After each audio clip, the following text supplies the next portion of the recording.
There we go, everybody. Thanks for joining us for today's stream. We're excited to go ahead and kick things off. ASUS PCDIY Hardware stream number 94.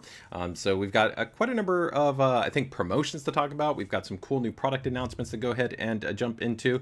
Let me go ahead and give you guys a quick recap. For those of you, of course, are already part of our ASUS PCDIY group, you're already aware of the products that we actually are going to be covering in today's stream. Specifically, of course, the continuation for our latest generation AIO coolers. Following up, of course, on last week's RYUJIN III. Essentially the Noctua variant. We now have the RYUJIN III, the black aRGB edition, which I know a lot of you have been waiting for because, of course, they come with those really nice brand new ROG daisy chain magnetic fans. We've also, of course, got our, finally, we're releasing essentially like our desk accessory, desk setup type item there with the ROG Cosmic Mat, a really cool large base mat, which essentially features polyester and rubber construction. You can go ahead and lay it down. You could actually put it like on a large circular kind of end table, but it's designed to kind of be placed in your space, your desk, so you can go ahead and maybe pair that up with an ROG chair, right? We'll be talking about those guys. We've got a huge number of promotions to actually go over, some really, really great promos, ranging from everything from some motherboards, graphics cards, I think some monitors, and a few other products, maybe some peripherals in there, definitely some apparel. We've got quite a number of actually our apparel on promotion as well, and a few other items. And of course, we've got our ASUS PCDIY Builder Spotlight, so we're going to go ahead and be covering some amazing builds from those of you in the community. So let's go ahead and see who we have joining us here in the stream. Today we've got Sue Min, of course, one of the one and only. Thanks for joining us. Of course, we've got H2O Computers, a almost weekly presence here. Fantastic, man. Thanks so much for joining us here today on the stream. We've got Erica joining us here on the stream. Fantastic. Thank you for letting us know. Audio sounding good on that side. We've got Michael joining us as well. We've got Mr. Matt Lee joining us from across the pond. I know he's finally hopefully getting settled back in from the insanity that was Computex from all those meet and greets, right? And let's see who else. We've got Snef, of course, is joining us, one of the best modders and builders in the game, of course, over from Canada. Fantastic to have you here. And Michael looks like he's beat already some people to the punch. He's already placed an order for the ROG Cosmic Mat. Very, very cool. I'd love to go ahead and see your post there in the ASUS PCDIY group. And if you guys are not part of the ASUS PCDIY group, check out the link in the chat. It's an amazing community that we have of close to now 45,000 members. A great space to be able to go ahead and talk about all things ASUS and all things PCDIY, whether you're interested in maybe just an upgrade, some tweaking and tuning, so maybe some overclocking, maybe you're trying to find some insight into a specific issue that you might be having with your build, or maybe you're just looking for some general recommendations, or maybe you're just looking to talk about some cool stuff when it comes to hardware. Either which way, we'd love to have you there in the community. All right, fantastic. Let's get ready to go ahead and kick things off, guys, with just a few number of announcements. So first up, see what we've got here.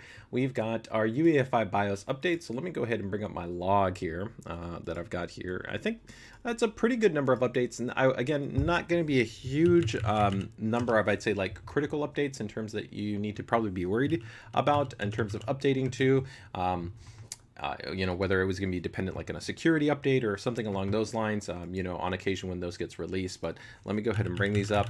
Here it's going to be, I think, a mix. We've got some Z690, Z790. I think there's actually a TRX 40. So for those of you that are actually running an AMD based platform, there's actually some corresponding updates and a few others. So let me go ahead and bring up my list right here. Yeah. So we've got updates that are going to be for TRX 40, for Z790, for B760, and for Z690. And I think there's a couple of AM4 boards in there.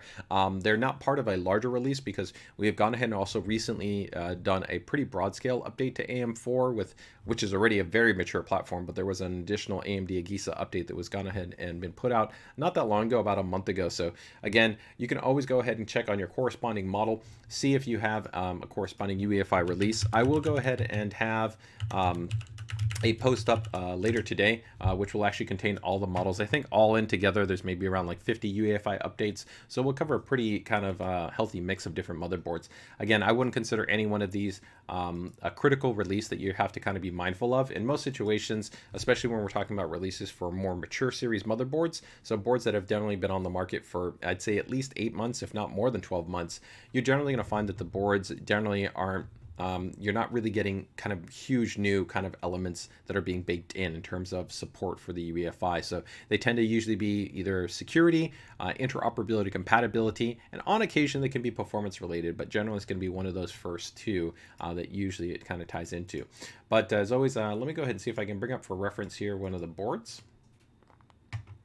And I will do that. So Here you can see we've got one of the TRX 40 boards. So TRX 40, if you guys are not aware, is essentially kind of the high-end enthusiast desktop, similar to kind of the WRX 80 chipset that was available, right? But TRX 40 is of course a different chipset, different platform.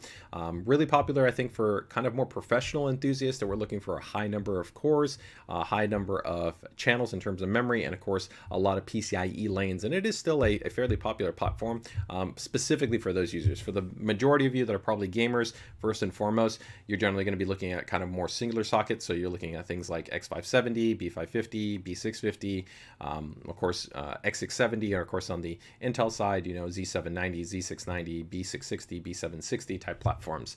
But either which way, you can just head over to the drivers and utility tab, BIOS and firmware, and then you'll see right there, you can see here is the UEFI release for these TRX 40 based boards. So those TRX 40 boards, I believe there was about 6 or 7 releases. And like I said, there's a few other boards that'll be noted in the kind of full breakdown list that I'll have that'll include, like I said, some Z690, some Z790, I think a couple of AM4 boards, and that overall kind of make the mix out. Okay.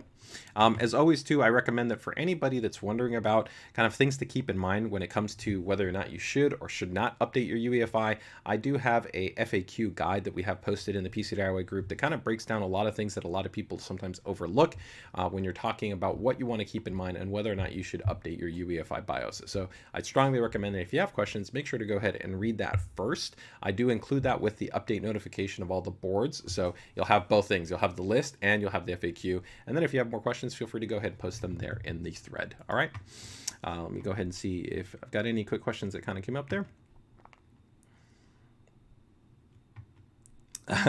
Lex Luthor says, I couldn't wait anymore for the PG3 UQXR, so I bought the PG32 UQX. The one thing I can tell you is that it's an amazing monitor. You are still getting a higher level of performance. The UQXR will, of course, have that benefit of having HDMI 2.1, but overall, if you have got DP, it's not really going to be a factor because the DP is already going to support DSC, and that is still going to be a higher performing full array local dimming panel. So the kind of the UQXR is kind of designed as a, although it's going to still be fairly expensive compared to more entry or mid-range based monitors, it is still positioned underneath the UQX. So, you know, you're still getting essentially a higher performing display in that respect. So enjoy the HDR gaming experience. It is really an amazing display. It's super sharp, of course, amazingly bright. And really when you enjoy HDR content, it's awesome. If you're into stuff, I would probably say if you like racing, check out some Forza. Forza looks absolutely stunning on that monitor. All right.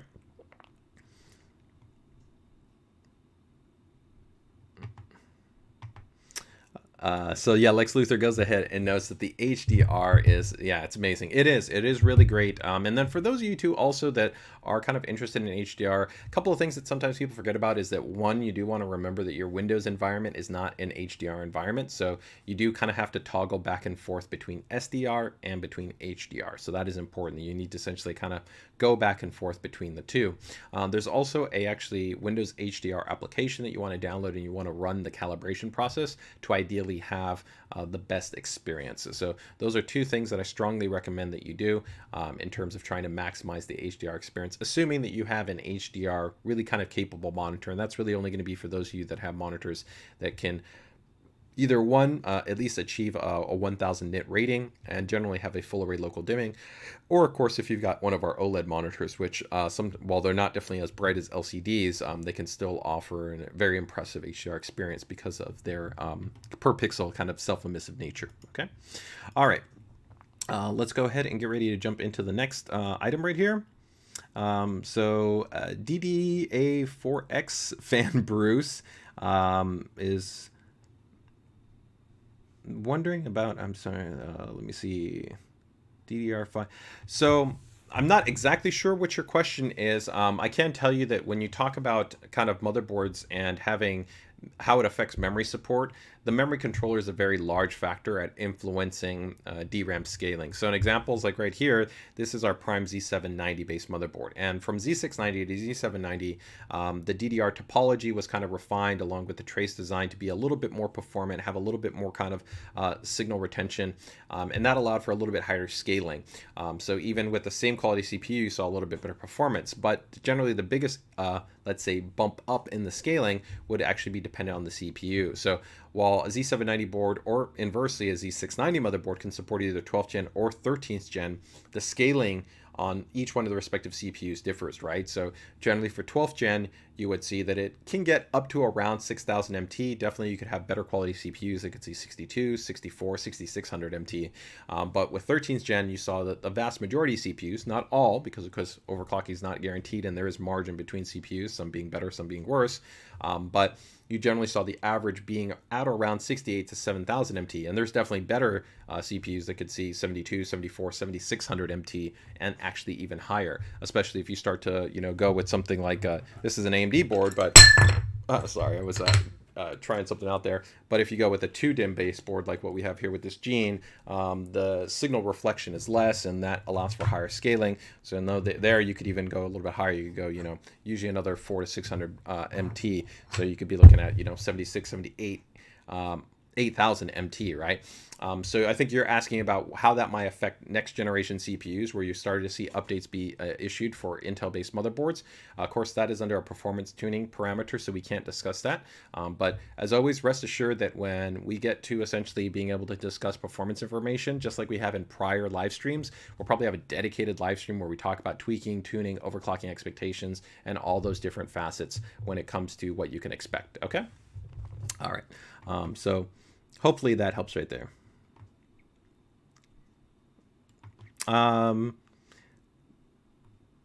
Mr. Matt Lee, I think the pricing that probably you're looking at, you have to remember, and I tell this to a lot of people, is that when you're taking a look at kind of pricing for different products, especially for products that are just starting to come to market, very much keep in mind that the products you should be looking at resident to their pricing should be first-party marketplace-based pricing, especially with e-tailers, let's say like Amazon or Newegg, where they allow for third-party marketplace. You can have, let's say, a product. So take, for instance, like the RYUJIN. Even though right now we're just releasing into the channel, there have been some e-tailers that might be importing a model and then essentially reselling it. And because they're not essentially a formal distribution partner, they're not actually receiving North American based units, they are essentially listing the product and selling it. And they are not in adherence to our MSRP pricing. So you can actually see pricing that is not correct, right? So take, for instance, Mr. Matt Lee here is noting that in a different region, and I can't speak to other regions because sometimes there is different pricing in different regions, but our formal MSRP pricing for the Cosmic Mat in North America is $80, $79.99, right? But you could have somebody from another region that's deciding to say, hey, I'm interested in putting this out there, and they decide to list it for whatever price. But again, that's not going through formalized channels. So we always recommend, if you're buying from essentially an e-tailer that does offer a marketplace, we recommend always verifying that the ship and sold is from that primary e-tailer. So take, for instance, Amazon, it would be ship and sold by Amazon, or in the instance of like Newegg, it would be shipped and sold by Newegg and not a third-party marketplace. Now, in some situations, there can be authorized partners that do utilize the marketplace. An example is we do work with companies like Adorama or B&H, and they can actually list products on Amazon. They can also do similarly, they can list that on Newegg. So there can be situations where you can buy something from the marketplace and then have it shipped by that, of course, e-tailer, and technically it would still kind of qualify. But then from there should also not be generally a discrepancy within the MSRP pricing. But I do strongly recommend do check on that information. That's also why I always list the information in our MSRP pricing updates when we put those out in the PCDIY group, as well as when we cover them here in the stream. All right. So just some kind of insight in that respect. Okay. All right, let's go ahead and go into the next item right here. So this is just going to be a very kind of soft update, but I want to give you guys just a little bit of update in terms of something that we have going on in terms of some physical events. So for those of you that may be in or around the Los Angeles area coming up in the not too distant future in early July. You guys may be aware there's going to be an anime expo that is going beyond, and we are going to be working with one of our powered by ASUS system integrator partners. We've got Blue Horse Studios there that's going to be there doing some cool stuff in terms of a build, and I will also be there in terms of a small little section that we're going to have for our ASUS PCDIY meet and greet. We're going to be doing some cool little giveaways, have the opportunity to be able to talk about all things cool in terms of PCDIY hardware and ASUS. We'll have some cool hardware on site. some stuff that you can go ahead and check out. So if you guys are interested and you guys in or around that area and you enjoy PCDIY hardware and you enjoy anime, feel free to stop by the booth. So you can find out more information by checking out our social channels. Our social channels, we've already gone ahead and I believe start to put up the booth information and things along those lines. I will only be there on Saturday, so if you're interested in meeting me, make sure to go ahead and come in on Saturday, okay? Because I will already be heading back home for Sunday, all right? In addition to that too, if you're not aware, for our friends over in Canada, Linus Media Group is going to be essentially continuing on with the Linus Tech Expo. So the Linus Tech Expo 2023, and ASUS is going to be a key sponsor and partner with LTX 2023. So I will also be there in attendance for that. So if you are going to be heading over to LTX, make sure to go ahead and come by the actual booth and check out some cool stuff that we'll have going on. We're still finalizing a couple of things as far as some of our activations, some of the hardware that we'll have on site. But again, you've got the opportunity to go ahead and meet and greet, and we'll have a few other kind of events and activations as we continue to move through Q3 and Q4. So as always, if you're part of the ASUS PCDIY group or you're following our social channels, you'll be finding out about those as we do have those rolled out, and where they might be, whether they'll be virtual, whether they'll be physical, and we are trying to, cover a wide range of bases, whether we're talking about smaller spaces, larger spaces, and also the entirety, of course, the US. We're not trying to do something just specifically, let's say, like on the West Coast or specifically on the East Coast. We do try to be kind of cognizant of the different spaces and the different environments that we have there. All right, so looking forward to you if you guys happen to go ahead and check us out at either one of those locations. Okay. All right. Yeah, Mazarim CF is noting, yeah, I noticed pricing for the RYUJIN III on Newegg, and that's a perfect example, right? That product, our RYUJIN III, has not even been listed, and so that's exactly an example of what I'm talking about, where you can have, like I said, import-based pricing. And this happens a lot of times because in some situations, as product is getting produced from our factories, right? Let's say it's coming from, Taiwan, right? Just there's that quicker opportunity for, like I said, another region to sometimes be able to go ahead and purchase that product and list the product and attempt to sell it. Also, technically, from a serial number standpoint and from a warranty standpoint, you have to remember that your warranty is defined by your serial number, and actually serial numbers are regionally based. So I also do always strongly recommend too to users that if you're buying a product and you want to ensure that you're correctly getting your warranty within your correct region, be very cautious about buying essentially imported based units, right? You want to be able to ensure your correct and comprehensive warranty coverage and the ability to register a unit without any issues. So again, that kind of reinforces that if you're going to be purchasing a product, you want to buy from an authorized reseller, and one, like I said, that is ideally a first party marketplace, so it's not being sold through like a secondary lister or something along those lines. Okay. All right, so that goes ahead and I think takes care of that. Overall, not too many other updates, I think, outside of that. So we're going to go ahead and get ready to pretty much get straight into some of the new products. All right, guys, as always, if anybody has any other questions or comments or anything like that, feel free to go ahead and drop them in the chat. I'll do my best to go ahead and get back to you guys when I can, if I see that they're in the chat thread. Okay. Hey, how you doing, man? Happy to have you here on the stream. Thanks so much for joining us. All right, so let's go ahead and get ready, and we're gonna first go ahead and I guess let's get the RYUJIN out of the way, because I think for a lot of people they're always excited about anything that has to do with the RYUJIN. So we're going to be talking about the two new latest models. So it's going to be the RYUJIN III 240 and the RYUJIN III 360. These are going to be the black aRGB based editions. Of course, we already talked about last week, and we also do have a full dedicated live stream that you guys can go ahead and check out that does talk about essentially the Noctua variants, right, as well as all the models and all the specifics. I will be covering kind of the general details, but as a quick recap for those of you who are kind of wondering, these are the three essentially models that we are going to have in terms of the RYUJIN. Technically, it's a total of 6 models, but in terms of kind of the respective series, in terms of how they break out under the series, we have right now in terms of our AL lineup, we've got our current Ryu 3, which is a circular pump head. It's also featuring an 8th gen Ace Tech based pump design,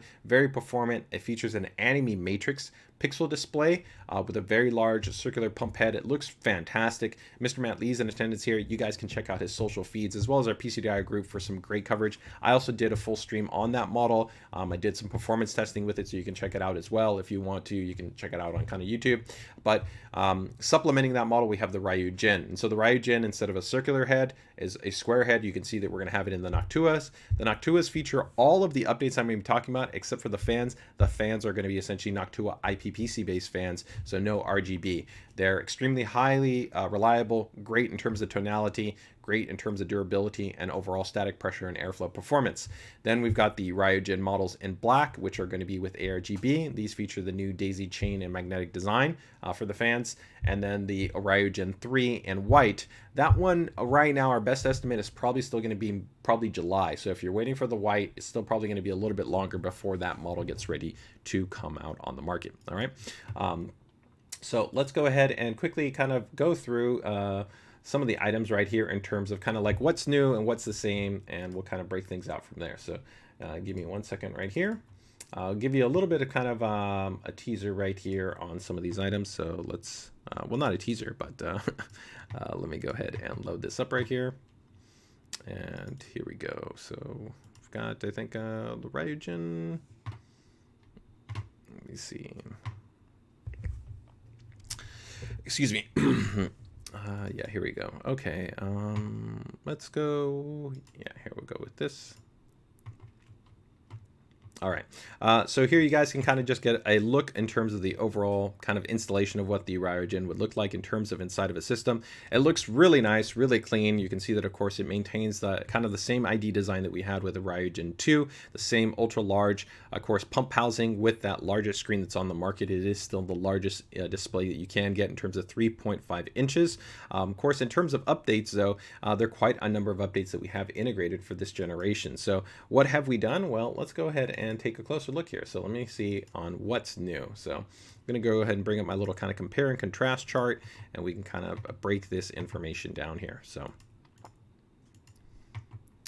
if we kind of put this side by side right here, we're going to go from checking out this cool little bit of the B-roll, and we're going to take a look at kind of what's new, right? So we've got an 8th gen ASUS based pump design. That means that we're also going to have a larger cold plate. That's 32% larger. It's kind of optimally been sized for the latest generation Intel and AMD series based CPUs. You get the mounting bracket hardware for both, so for Intel and AMD based platforms.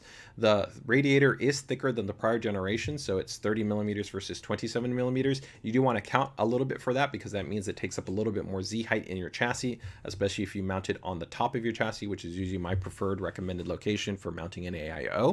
Of course, it also, compared to the prior model, comes now with the ROG MF12S fans, which are magnetic and daisy chain in design. We went ahead and extended the tube length a bit, so the tube length is going to now be 400 millimeters versus 380 millimeters. So this just gives you a little bit more routing flexibility. The display is the same, 3.5 inches, but it gets upgraded to 60 frames a second support, and it also has twice the onboard memory. So that also supports a smoother and more robust management. And you can see you can put higher quality GIFs and animations on display. You have an improved VRM assist fan, which comes included in the unit, which is larger. It has a ring barrier, and it has improved static pressure performance as well as airflow performance. And that's going to just give you better temperature performance for the surrounding components and to supplement the VRM heatsinks that are on your motherboard. The bezel now has an aluminum based composition, and it also now comes in white. So those are the main kind of differences in terms of what's new for the RYUJIN III versus the RYUJIN II. But there are some really cool things that also still are present. And the reason why I bring these items up is because sometimes people forget about these from a value proposition standpoint, right? So let's go ahead and talk about, well, what's the same? So again, it's the same 3.5 inch display, which is the largest on the market.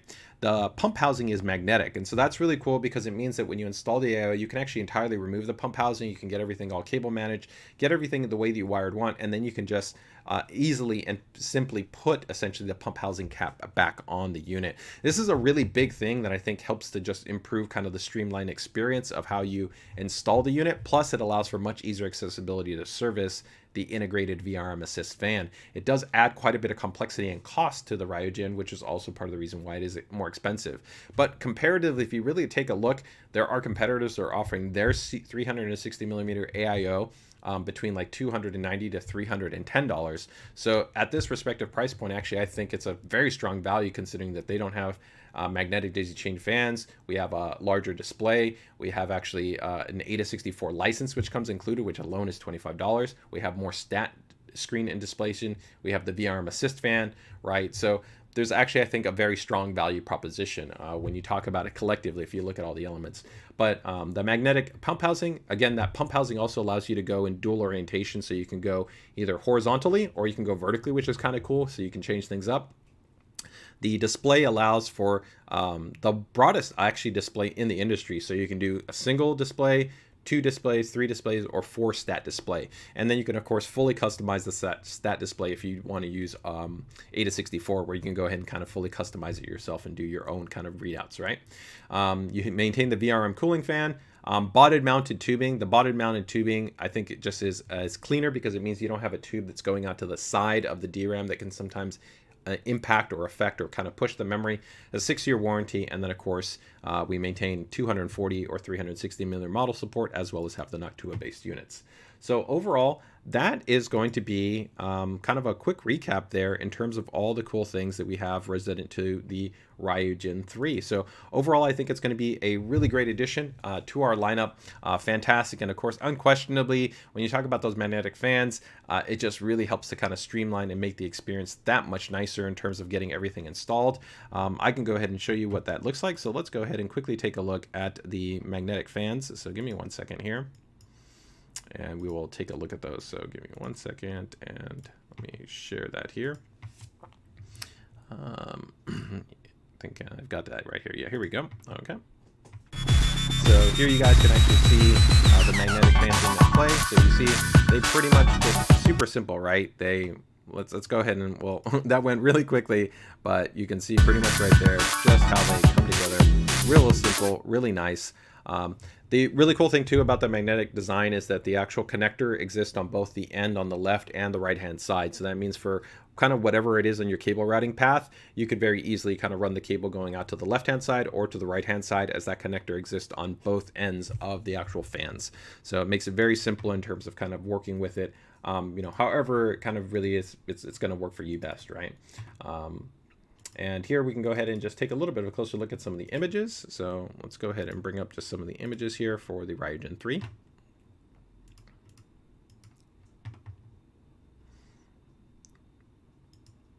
And here you can see the connector. Very simple, very clean, and it's going to be on this side, and it's going to be on this side. And these also are going to be, like I said, featuring the new updated, essentially ring barrier design. They have a really nice diffusion implementation as well, so bold and bright. There's that really nice, of course, clean display, 3.5 inches, 60 frames a second support, botted mounted tubing with that nice sheathing, 400mm now versus the prior 380mm. A cool thing too that you may not know, and it's something that I've shared in the past. I don't know if I have the images here, but I'll see if I can pull them up. But one really cool thing that we do also include with both the Ryu and the RYUJIN is that they actually come with a special insert that protects the actual radiator. So there's actually people that have damaged their radiator, and it can kind of be annoying, right? Because you then have to take a really fine kind of maybe like flathead and try to straighten them out, if you maybe accidentally kind of bent them or something like that. So the cool thing is here is it really helps to kind of safeguard and protect the fins, especially because you have pretty high fin density here. So, if you're just maybe essentially not kind of paying as much attention, it's nice to know that you have an insert. And to my knowledge, I haven't seen any other radiator come with any kind of insert protection for their actual radiator. So it's a nice, I feel, kind of premium touch that you get within our ROG RYUJIN as well as Ryu based cooler. Let me see if I have it here. See if I can actually show you guys that. So see if I can pull it up. So give me 1 second.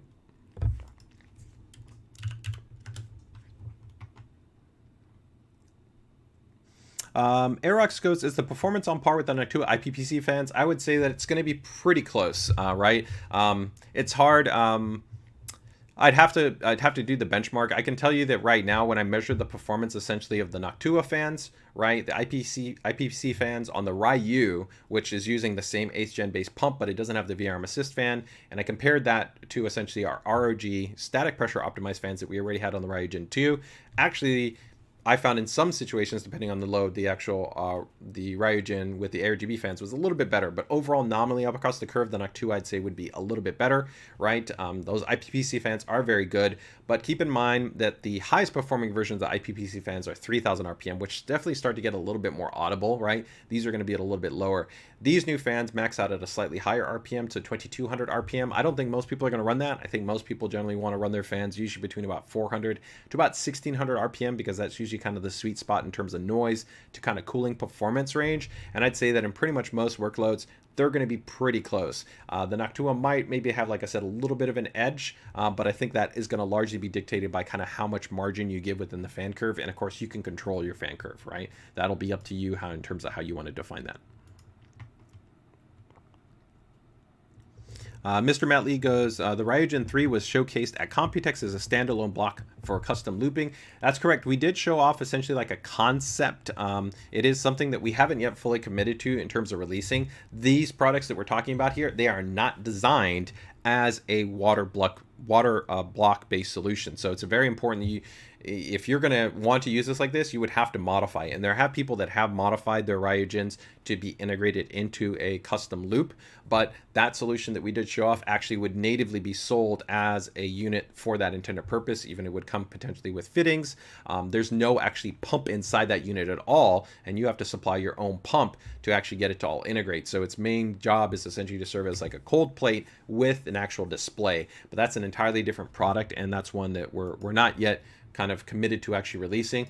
We just kind of were showing something off there at Computex. So it is important to keep that in mind, okay? Yeah, I found the image right here, guys. So here you can see this is our Ryu 3, which this is our other 8th gen. So we're currently the only manufacturer kind of shipping to now 8th gen Asetek based pump solutions. But you'll see right there, it actually has this cool kind of little protective insert. So that insert is there. So you have a very coarse clear message that says, please remove that right when you're actually going to install your fans and get it to use, because of course, if you didn't, you wouldn't have your cooler working correctly. But it does help to safeguard and protect, like I said, the radiators fins from getting damaged. So it's a pretty cool design. All right. Let me see quickly here. Is there a question right here?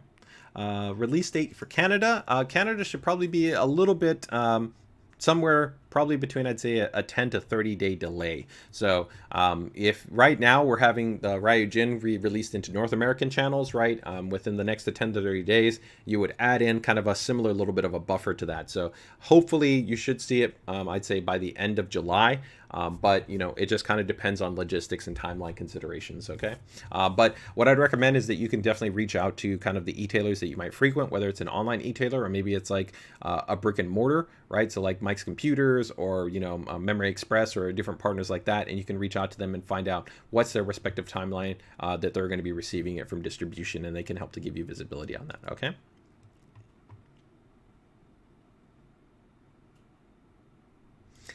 So here's some really cool feedback from Mr. Matt Lee. I managed to turn the entire 60-second intro from my Hyperion YouTube video into a GIF and set it on the RYUJIN III display. The file size it can take is madness, wonderful madness. Yeah, it's literally twice the amount of memory, and so we did that specifically just to allow people to have even these longer GIFs, these longer animations, even kind of small, like almost video clips if you kind of think about it, right? And also be able to have higher quality. So the memory kind of can cut different ways. It can, one, just allow you to have something that's longer but maybe lower resolution. It could have something that, of course, could just be longer in terms of length, right, but also higher resolution. It all just depends, but it just gives more flexibility to be able to load what you're kind of looking for, right?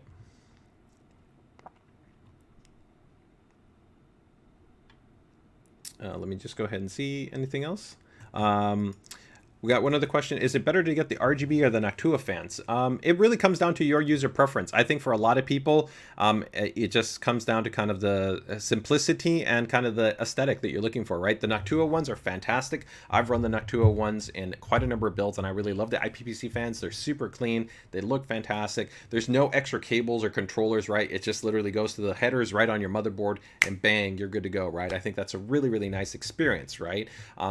This time though, with the magnetic daisy chain fan though, you do really simplify a lot of the extra cables. So normally with aRGB, you know, you'd have to think about, man, I've got all these extra cables that I got to manage, but since the control signal and the aRGB signal now gets daisy chained through there, and then you just have that one additional cable you got to output and you got to connect, it does simplify the whole experience. So I almost feel that they're pretty similar. Technically still, there's going to be less cables on the Noctua than there is going to be on the aRGB, but the aRGB, just because now you have that magnetic daisy chain design, is pretty cool. Of course, if you're just interested in great performance with a really nice looking pump, right, housing, the Noctua makes more sense, right? It just makes more sense because it's lower cost and you're going to be getting essentially effectively the same performance, right? So it really comes down to, do you want RGB lighting or do you not want RGB lighting, right? And if you don't want RGB, then I would go with the Noctua based solution, right?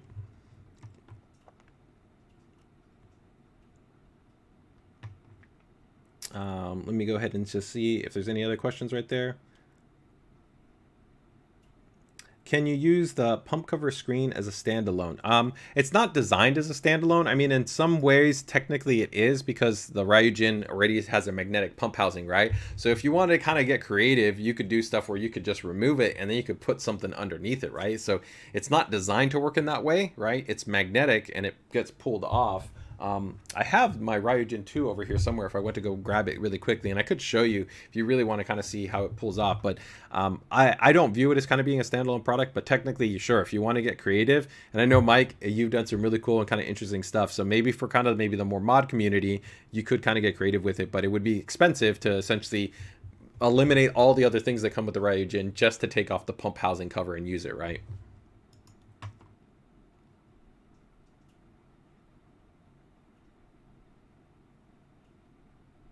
That's good feedback, Mr. Matley, and actually we have actually sent that feedback already for when we did implement it into the Ryu. I found it was pretty easy that I just angled it and popped it out right, but definitely I get what you're saying, where it's like having maybe like a lip or something like that, right, could allow for a little bit maybe easier flexibility depending on people's dexterity, their fingers, and kind of things like that, right, how they can kind of get into it, right? Again, release date for anything is always a little bit difficult to give you guys in terms of a specific date. So it always goes by that general kind of 10 to 30 day target, right? So right now, if we're on 6/23, somewhere essentially all the way up to next month, 6/23, right? It could be as little as kind of the next 7 to 10 days, but it can take a little bit longer. And it does depend, because different e-tailers, different partners have different what are called logistics, right? So you might find it pretty quickly, maybe get listed on the ASUS store in like Newegg, maybe in the next 7 to 10 days, right? But maybe getting all the way to Amazon, it could take Amazon all the way maybe 30 days to get it listed, right? So that's why we can't give you an exact quote unquote release date. We can only confirm for you that we essentially receive the product into our channel inventory, and then we're pushing it out to our channel partners to go ahead and get it listed, okay?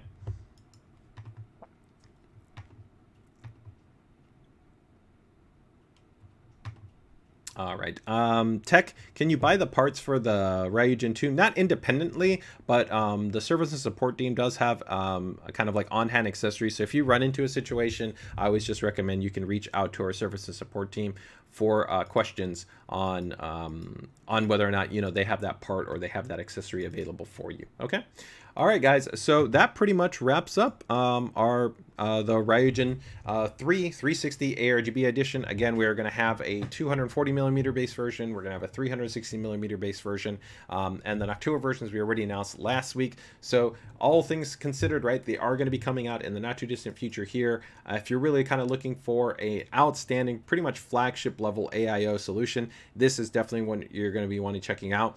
And we've got a really nice lineup all the way around, right? So we've got now the RYUJIN III, we've got the Ryu 3. So, you know, are you team circle or team square? Let me know in the chat. Which one do you like more? Do you like circle or do you like square?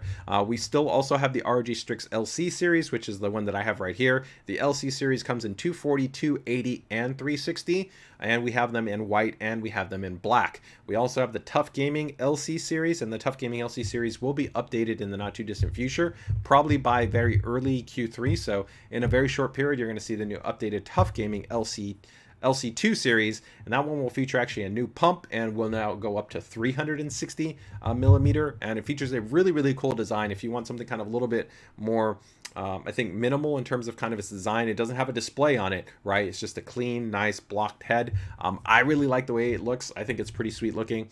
Let me see if I have an image of that one. Do I have it here? Let me see. I don't think I have it here, so I don't think I can show it to you guys, but it is pretty cool. I might be able to let me see if I can quickly show it to you from within the PCDIY group, because I know I posted it. I gave a little bit of a preview about it before, so let me just see here. If we go Tough Gaming LC2. Yeah, here we go. So if you guys kind of want to see the pump head, it looks pretty slick. It's got this kind of like cool little pattern right here. Of course, you can go RGB on it, right? And there you can kind of see 360 version. So that's going to be coming up not too distant. And I think that's going to be a really great choice. Again, if you just want something kind of clean, compact, nice quality IO, that's going to be a great choice along, I think, with the Strix LC series. So we've got a full lineup for you one way or the other. Okay. All right, guys. So then recapping also on pricing, right? So just a recap there. The RYUJIN III 240 is going to be coming in at $279, so essentially $280. And then the RYUJIN, excuse me, let me revise that. That's going to be the 360. There we go. Oh. So 240 comes in at 280. And then the 360 comes in at 350. Okay, so that is going to be the pricing there for the RYUJIN III. All right. Yeah, Tough has greatest X. I think it looks really nice. I think really nice in terms of the overall design. I hope there's a GT502 XL. I mean, the GT502 already fits it. It fits eATX-based motherboards, but yeah, if you're going into like something really big, something like our WX80, so you start to get in these kind of like non-super standardized kind of boards that are very big, right? Then you could have some bit more variability. Although I think it could still probably fit, but you'd have to, of course, you always have the challenge of how does it line up with in terms of kind of the routing paths or things like the grommets or things along those lines, right?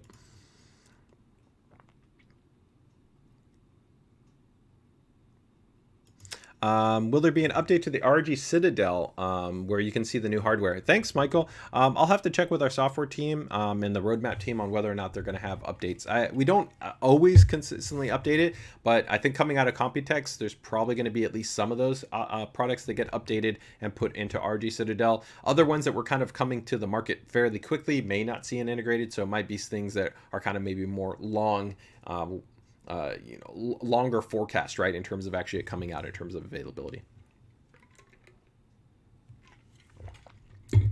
All right, so let's go ahead and get into the next one, guys. Let's go into our next item, and that's going to be under our kind of apparel miscellaneous desk setup kind of items, and that's going to be the ROG Cosmic Mat. I previewed this one. I don't even remember, man. This one, I first previewed this maybe around towards the beginning of the year, I think is maybe when I previewed it. But overall, it's a very cool addition to kind of our I think range of kind of items that we have to kind of complement the entire kind of look and feel and vibe of your desk setup. And of course, if you are a passionate ROG user, it's pretty sweet, but I think even if you're not, it's a pretty cool desk mat, floor mat or chair mat, right, that you can go ahead and have set up. Is ideally going to be used to be layered on some form of kind of, I think, hard surface, whether you have laminate, whether you have hardwood, whether you've got tile, whether you have a hard mat that goes on carpet, and then you want to put this on top of that, that could be also another option. But of course, you wouldn't want to put this directly on a soft surface, right? Because it in itself is already kind of soft, right? It is thicker than a lot of standard items where you have, I think, 4 millimeters, right, in terms of thickness, right, and it's 46 inches in terms of its overall diameter, so it is actually quite large, and it really does complement a really nice kind of look and feel right there. Okay, so that is going to be the ROG Desk Mat. It's really nice. So this is going to be a polyester based design. Then it's got a nice actually rubber base. The polyester is actually a really nice tight clean weave, which helps to kind of mitigate things from kind of settling inside. So it's easier in terms of kind of just spraying it lightly with maybe some light water and then kind of brushing it over if you want to be able to clean it intermittently, right? It has, of course, some really cool design accents that are present on there. And I think it's going to be a great addition in terms of like a lineup. And of course, it pairs really nicely if you want to pair this up with one of our ROG chairs, which I can tell you, we've got another ROG chair coming out in the not too distant future. So while of course the SL400 has been fantastic and I really think set a brand new benchmark in terms of kind of what you can expect within a quote unquote gaming chair, because we really did an amazing job at hitting a hybrid type design where you get a huge number of ergonomics with a high quality attention to detail and high quality production. Our next chair I think is going to be a great option for those of you who might be not wanting to jump all the way to something like the SL400, right? And maybe are looking for something different than maybe the ROG Chariot. So we're going to have something else in there too. So we're going to have another chair that's going to be coming in the not too distant future. So make sure to keep it tuned in that respect. Let me go ahead and get on a secondary set of images right here just so you can kind of see it very close up. So again, this is the ROG Cosmic Mat. It's got some cool things here. Of course, locations, of course, headquarters that are built in there, right? So you can see right there. Some cool stuff like that. There you go, the ROG Cosmic Mat. Pretty straightforward. Let me go ahead and see if we got any quick questions right there. Hey, AK Mod. Oh my gosh, we are in the presence of, wow, we've got Mr. Matt Lee, we've got Snef, we've got HO Computers, we got AK Mod, one of my absolute favorite builders and modders in the game. I really do consider him a true masterclass builder. We're going to be actually featuring his amazing build and mod here in the PCDIY Builder Spotlight. So thank you so much for joining us, man. It's fantastic to have you here. Thank you. What's the case on the ground to the left under the desk? Oh, so you're talking about for the ROG Cosmic Mat? Let me check the image here and see which one you're talking about, so I can actually double check. It's probably the Helios. Oh, that case. Actually, what is that case? I'm trying to remember. What was that from? I don't know. I'll have to check. I don't know what that one was from exactly. Yeah. Is that just a round mouse mat? No, it's not just a round mouse mat. One dimensionally, it's very big, right? So a really big mouse mat in itself would start to get over like 20 inches, like 26 inches. This is 46 inches. Also, generally, the height usually is not going to be as thick and the base is going to be a bit different. But fundamentally, the material composition is pretty similar, right? I mean, we have some very premium mouse mats, right? That we have things like the ROG Scabbard and the ROG Sheath. We also have the new glass-based pads that we're coming out with. We have the Hone. So we have quite a number of ones. And when you talk about material compositions, there is definitely some very similar elements. There is sometimes a difference in terms of the weave and the texture and the composition of some of the items that you're using, as well as even some of the finishing treatment, because your hands, sometimes people have different preferences in terms of how something feels. Plus also the weave makes a big difference in terms of how smooth or how slow kind of a pad can be and how much kind of stopping power or how much slickness the kind of pad can have, right? So it's a little bit different, right? But overall, be coming in soon. All right, so overall, that's going to be the ROG Cosmic Mat, guys. So that pretty much covers us there. So those are pretty much my main updates that I had for you guys in terms of brand new products. I do want to let you guys know just one sidebar update right here. So I'm just going to go ahead and quickly note it. We also are going to be having a small production available, but it will be available where I already announced it previously, the ROG Strix GeForce RTX 4090 LC, and we have confirmed that we're going to have both an overclocked edition model and a non-overclocked edition model. So there will be two models available. There will be a $50 delta between the two. So if you want the non-OC version, both can still, of course, be factory overclocked. The PCB design, the cooling, everything is exactly identical. It's just the difference in terms of the program clock speeds, the max TGP that can be adjusted in terms of the card, Everything's exactly identical on the cards. It's just like always. We have an OC model or a non-OC model. With the OC model, it just has a validated overclock, right, which has been binned at the factory and validated at the factory, and it ships with that factory overclock that's present, right? But again, if you are interested, there will actually be an OC model and a non-OC model for the ROG GeForce RTX 4090 LC. And again, the OC model is always designated with the OC in it, and then the standard model has no OC designation, but again, both support overclocking. And the price point differential, like I said, is going to be a $50 price difference between the two. Okay. All right, guys. That covers us there. So that's pretty much all of our new products. I've got some really cool new promotions that I just want to quickly touch on, and then we're going to get ready to jump into the PC DIY Builder Spotlight, take a look at some absolutely amazing builds that we have for you guys. So let me go ahead and just run through some of these cool, I think, promotions that we have going on right here. So let me bring up my doc. So give me 1 second here.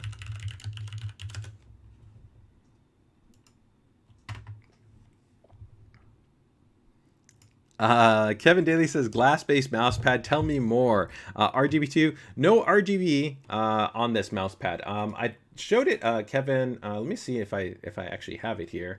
I don't know if I have it here. So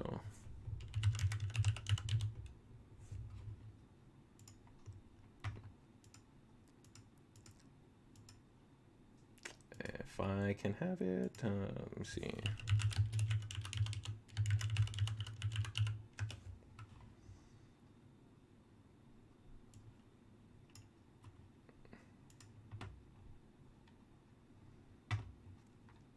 Yeah, I announced these in the, you can find about these in our, the Computex live stream is when I think I have them right there. But we're going to have them in white and we're going to have them in black. Yeah, here we go. So, yep. Okay.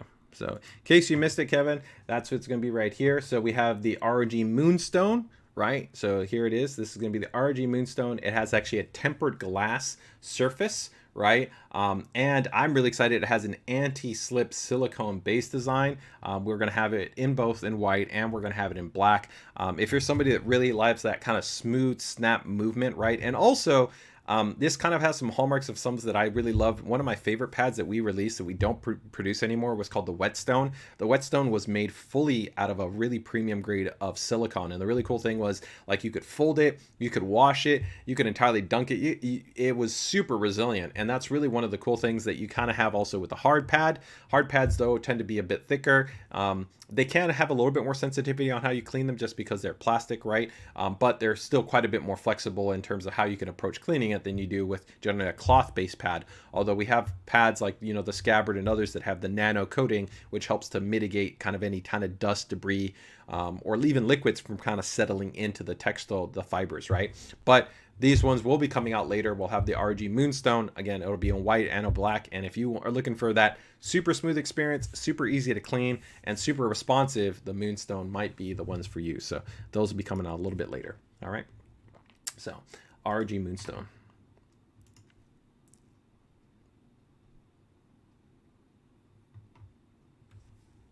Is there accessories for the ROG Allies and docking stations? So it already comes with actually some dock, but there is already actually a number of accessories that we do produce. We don't generally cover the ROG Ally here on the stream because it is considered what's called a systems product. So we focus on all of our component products. So under ASUS, even though you as a user aren't aware of this, we actually have two different business groups. We actually have our systems business group. So they do everything with like the phones, laptops, desktops, tablets, all that stuff is a finished product, right? And then we've got our component business group, which does everything from like monitors to routers to motherboards, graphics cards, keyboards, mice, all of kind of our system, our non-system related components. And so here we focus on this stream really all in all our PC DIY kind of system components, right?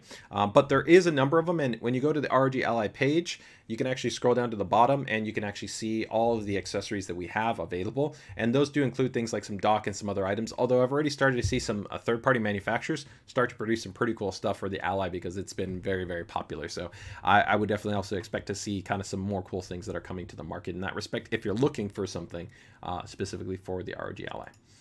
All right, so let's go ahead and take a look here at some cool promos that we've got going on, guys.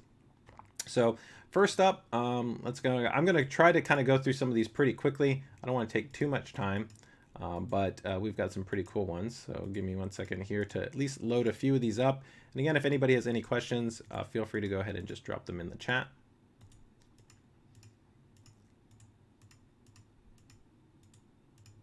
All right. I think here, these are pretty good number of ones that we can kind of run through quickly. All right, so we'll go through a few of these first. So let me go ahead and bring these up. All right, so first up, we've got the ROG Strix Impact 3. So this one's 10 bucks off, which doesn't seem like a huge amount, but then again, this mouse is already normally only 50 bucks. So it's already actually a pretty aggressively priced mouse. It's an actually update that we had to one of my favorite mice already that we had with the ROG Strix Impact 2. A nice 12,000 DPI sensor. It's a super ultra lightweight mouse already, 59 grams. It has near zero click latency with a really nice what's called pivoted actuated based design. Our premium ROG micro switches, which are the same switches we use like in our super high end like Gladius 3 or our Aimpoint models. So 70 million clicks, gold plated actually junction that's in there. They're also binned for consistent gram force deviation between the left and the right switches, right? And you also have the push fit socket design, which means you can actually swap out the switches. So if you want to do TTC switches, if you want to do cherry switches, if you want to do Huano switches, if you want to do different Kale switches, you can do that and you don't have to break out your soldering iron and potentially kill your mouse, right? Plus there's onboard memory and you get RGB lighting, a great wired solution. So if you're looking again for a really nice option that's not super expensive, check out the ROG Strix Impact 3, 40 bucks.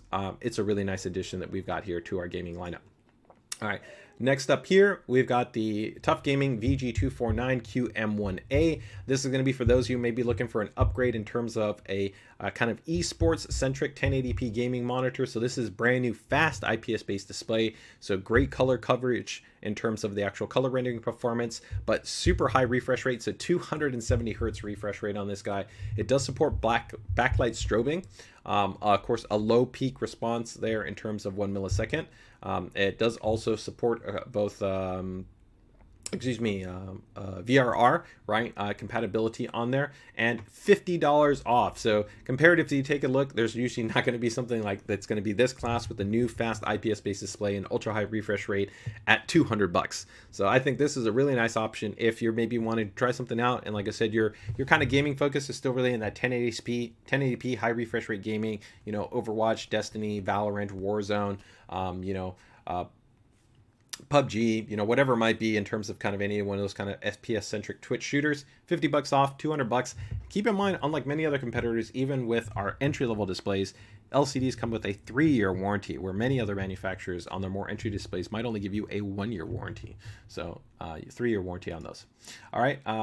If you want to go into something probably a little bit more kind of in that kind of premium side, the PG329QW, which means it's the white variant, is a really nice large format 32-inch 1440p monitor, fast IPS, 175 hertz refresh rate, supports ALMB sync, which also means you get the backlight strobing support, right, along with variable refresh rate support, and adaptive sync can be run simultaneously.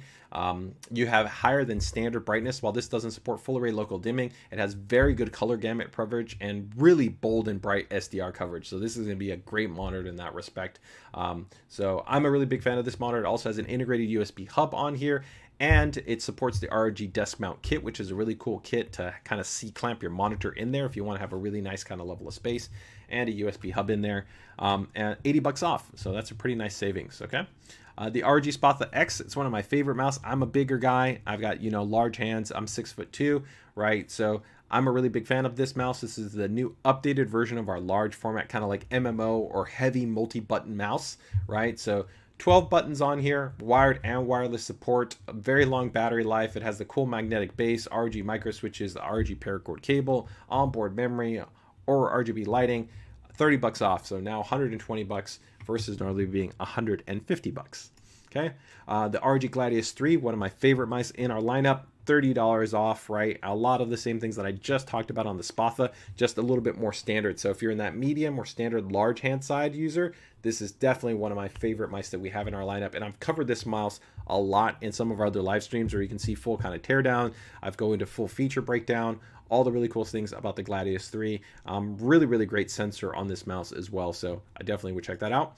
We also have the wired version. So, hey, if you don't need wireless, you can even get it for cheaper and still get all the same upgrades right on there. So this one's $65, 25 bucks off. We then got the VG279QM, another high refresh rate gaming monitor, but we go to a bigger size. Instead of that, 24.5, you go to 27 inches, 280 hertz, also still that fast IPS, and 40 bucks off, right? So kind of you can pick the one you want. Do you want to go with that traditional kind of 24.5, right, 25 inch, or do you want to go with that little bit larger 27 inch, have a little bit maybe more immersion, a little bit bigger field of view? All right. And then we've also got a large amount of the apparel. I'm not going to go through all the apparel, but if you check out the apparel section on the shop, there's a lot of it ranging from, 20 to 15 to 10 to, I think one of the bigger, the really cool, the full kind of coverage, like winter jacket that we had, which was pretty nice. That one was, I think, like 50% off. So I think that might have been like $60 or $80 at savings or something like that. But if you're interested in some cool ROG apparel, definitely check it out. There's, like I said, between 10, 15, 20, 25, $30 savings, depending on what you're looking at. So there's some pretty nice promos going on there. I've got a couple of last ones that I want to touch on here, and then we're going to get ready to jump into the PCDIY Builder Spotlight, guys. So give me 1 second here. I'm also going to quickly check and see if we got any questions on anything that might have popped up. So I will do that in 1 moment. So give me 1 second.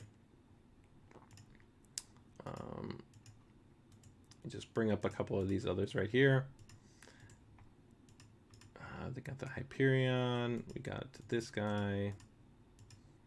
Yeah, GPU also on promo here. Some really good promotions. I might maybe do a post in the group about this because there's really a wide kind of number of promos that we got going on right now that I think, almost across all the different segments. So some pretty cool stuff that you can kind of be checking out, right?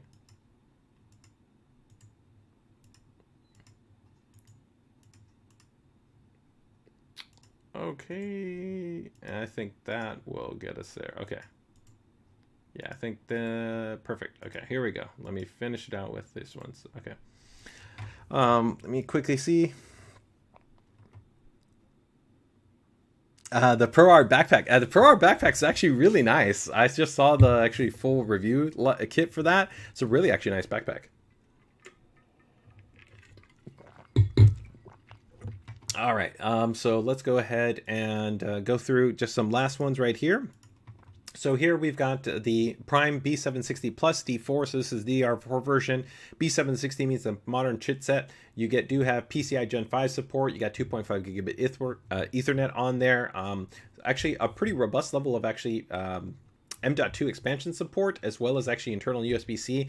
Again, it's not a super crazy expensive board, but if you just want a simple, clean, nice kind of white kind of themed board for, basic gaming system, or maybe something not super expensive, again, this is a really solid option without going too crazy, especially if you want to pair this up with something like a 13400, 13700 series CPU, get in some, pretty nice priced, like 3600 C16 memory, maybe even some C14 memory, while it's still pretty reasonably priced.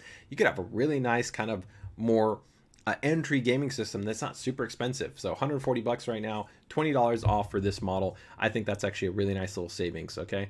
We also have a micro ATX version of that one, which also has a $20 savings. So that's the B760M-A. And again, both D4s mean that they're essentially the DDR4 version. The Hyperion, which I know a lot of you guys have seen, that's our new brand new flagship chassis. It's a really cool chassis, supports dual 420mm radiator support. It has a cool internal integrated RGB light panel. It's got tons of USB connectivity with 6 USB ports on the front, including dual 20 gigabits USB. Really cool chassis. It's 50 bucks off. That's pretty nice savings from its normal price point of $50, right? And again, ASUS eStore does do free shipping on anything over $30, so it's free shipping for this. So 50 bucks off is a pretty nice savings for the Hyperion, being our pretty much our flagship chassis. Power supplies, I'm not going to cover all of them, but we have promos right now on, I think, all of the Thor P2 line, and we just added refresh stock in there. So if you're interested in a brand new power supply, the Thor P2s are going to be the quietest PSUs on the market. Outstanding build quality, big heat sinks. They have the RGB lighting. They've got the wattage display, which is really cool. And all of the P2s in North America come pre-bundled in with the 12-volt high power cable. So they come adapted already. So essentially they can support any of the 40 series based graphics cards. You don't have to worry about getting another another cable. But if you do want, they also do come included with Cable Mods coupon there, which gives you actually a nice discount, and 20% off of custom cables could actually be a pretty nice amount. So 30 bucks off, and I think it's $25 to $50 off on the other models, so like the 1000 watt or the 1200 watt if you're interested in the Thor. Here on GPU side, I think this is a pretty nice savings. We have at the dual 3060 coming in at 260 bucks. That's a very reasonable price point for a really nice solid card. It's compact, it's cool, it's quiet. You get that RTX based modern core architecture that you have on here with the Ampere based design. I think it's a great card for that price point. 260 bucks. It's definitely not a bad choice here if you're looking for something that can easily handle 1080p, wide range of 1440p based content. It's got a great media engine in terms of support, and again, being this dual model, it's pretty cool and it's pretty compact, which is pretty nice for a wide range of builds. Tough Gaming Gold, which is just our recent ATX 3.0 power supplies. Not a huge savings, but hey, 10 bucks off and you still get free shipping on it. And if Mr. Matt Lee's still here, I still think the Tough Gaming come with the absolute best in-box PSU cables on the market. They're really nice and malleable. They're what we call our fully etched modular cables. They have a nice kind of waxed feel to them. They're smooth, they're clean, they have a nice malleability to it. And I really think you don't need to spend money to buy aftermarket cables unless you want to go with a custom color. If you're fine with that really nice black, they are great cables that come with here. It's kind of, to me, the sleeper PSU on the market. Fantastic choice, efficient, quiet, performant with great cables. I don't know that you could ask for more. 10 bucks off, and this, we also do have savings I think on the other models. The 1000 watt is also on promo. I don't know if the 750 watt is on promo, but the A50, I called it out because A50's, it's really popular amongst a lot of people. GT502, our split chamber chassis, 20 bucks off right now. I don't know if that's for the white and for the black. So black is $10 off and the white is $20 off. Hey, the white is it's got a bigger promo. Hey, that's pretty nice. Yeah, look at, that's pretty crazy. The white is cheaper than the black one by $5. There you go. So GT502, one of my favorite chassis you can get right now. A little bit higher of a GPU. We got the 6550 XT, 12 gigs of memory. It's a fantastic graphics card. This kind of goes head to head against a 4060 Ti. I think I would probably like the 4060 Ti a little bit more because it's got, of course, that updated ray tracing engine. It has a little bit more dynamic support in terms of DLSS 3, which I do like in certain game engines. But this is a really strong card. You get the FSR support, modern performance, and from a pure rasterization performance, it's going to be right there with like the 4060 Ti. So really, really great card if you're looking for a card that's going to give you high refresh rate gaming at 1080p, high refresh rate gaming at 1440p, and you can even play quite a number of games actually at 4K. You're not going to be in high refresh rate category, but you can definitely enjoy a 4K gaming experience as well. And that if you are in maybe scenarios where you want a little bit more V buffer, then of course the 6750 XT, $400, like I said, it's about the same price as like our dual 4060 Ti. Tough Gaming triple fan pack, 10 bucks off. Some of the best fans that you can get on the market for price to performance, static pressure, airflow, dual LED design. It comes included with a nice controller in the box as well. And the big thing, don't forget on the Tough Gaming fans, is the quality of the advanced fluidic dynamic ball bearing. A lot of other fans you're going to get here are going to be much more basic bearings, maybe like 80K. This is 250K in terms of their rating, and also because of the self-lubricated design, optimally have a great experience in horizontal or vertical orientations, where sometimes other bearings, they actually can have reduced lifespan depending on their orientation or their positioning. The Noctua card, this is a huge price savings. So it's older, it's a 3070 card, but 3070 again, still kind of going head to head against something like a 4060 Ti. If you really want the quietest and the coolest card in its class, you can get the last generation, or essentially our first generation Noctua card for $409. So, and it's effectively about the same performance there as you're getting with the 4060 Ti. They kind of trade blows more or less in that kind of same category right there. It is a big graphics card though, so do keep in mind that you need that definite spacing within your system. Slot wise, right, it is a big card, but if you want cool, quiet, it's an amazing card in that respect. Again, 4.3 slot though, so I want to point that out there. Don't think that that's going to fit in everything. 4.3 slots for that card, okay? RYUJIN II, the Noctua based version, 70 bucks off right now. You can get that for $190. All right. The ROG XF120 fan even has a better fan bearing than we've got in the Tough Gaming fans, because it has a maglev bearing. So that means 400,000 hours, right? 14 bucks off. This is a great fan for $16. It's very hard to beat. It's a very, very, very good fan, and I've got no qualms. I would actually put this up against a Noctua based fan. You know, at twice the performance, you're getting, excuse me, at twice the cost, essentially, you're getting just about very similar performance in terms of that. Okay. The ROG Strix LC240 in white, 80 bucks off. Okay, here, $105. I think this is a great price for a nice premium white cooler. It's pretty much the same one that you see right here that I'm using here next to me. You can get this one for 105 bucks. Okay, 80 bucks off. And then we're going to wrap it up with a router. We got the GT AXE 16000. This is pretty much the best of the best. It's quad band. It's Wi-Fi 6E. It's got 10G ports on there. Actually, 2 of them on there. It's got, you know, it's a 2.4 gigahertz, a quad-core SoC chipset, $100 off. It's an expensive router, but if you want the absolute fastest performance, you're looking to do mesh networking maybe and take advantage of that third or fourth band, or you're just looking for absolutely the fastest out there, then check this guy out. $100 savings. And then wrapping it up with probably something a little bit more in that mainstream, $30 off for the for the RTAX 86U Pro.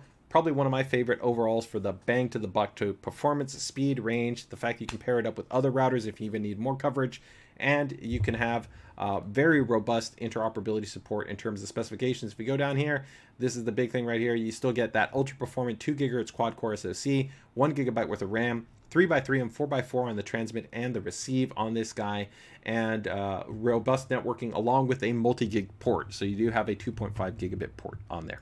All right, guys. There we go. That covers up all the promos. A-Show Computers gives some love, says the Tough Gaming PSU cables are amazing. I think Mr. Matt Lee is also noting right there some nice feedback as far as that goes. Okay. Jericho was asking about G-Sync Ultimate. I'm not sure which monitor, but none of the monitors that I talked about here had G-Sync Ultimate.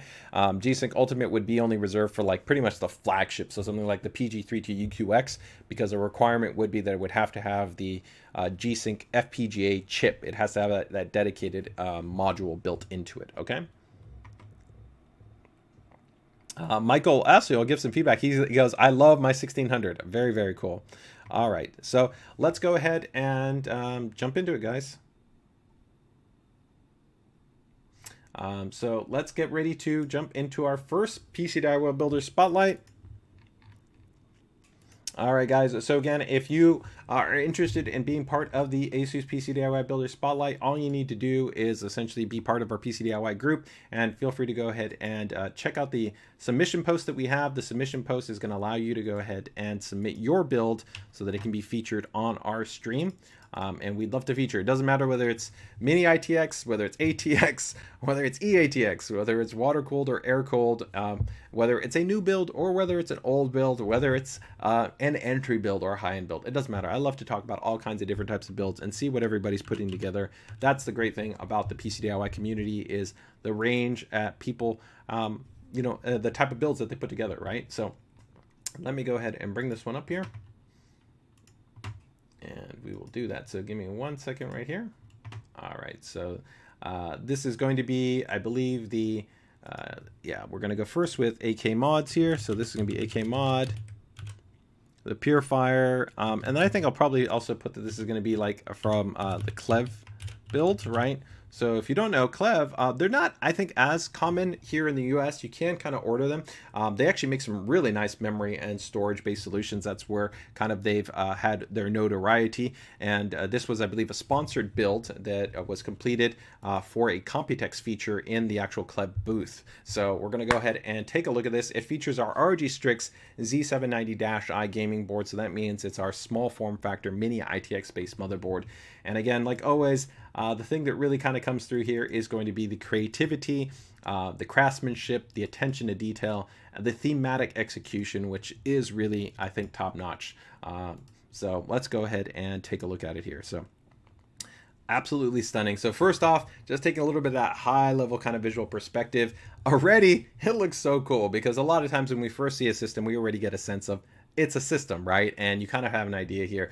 Some of the really beauty that you really see within the work here that is presented is going to be just that kind of it almost feels like you're looking at something that's like in a movie set a lot of times when you see the work from the modern builder, right?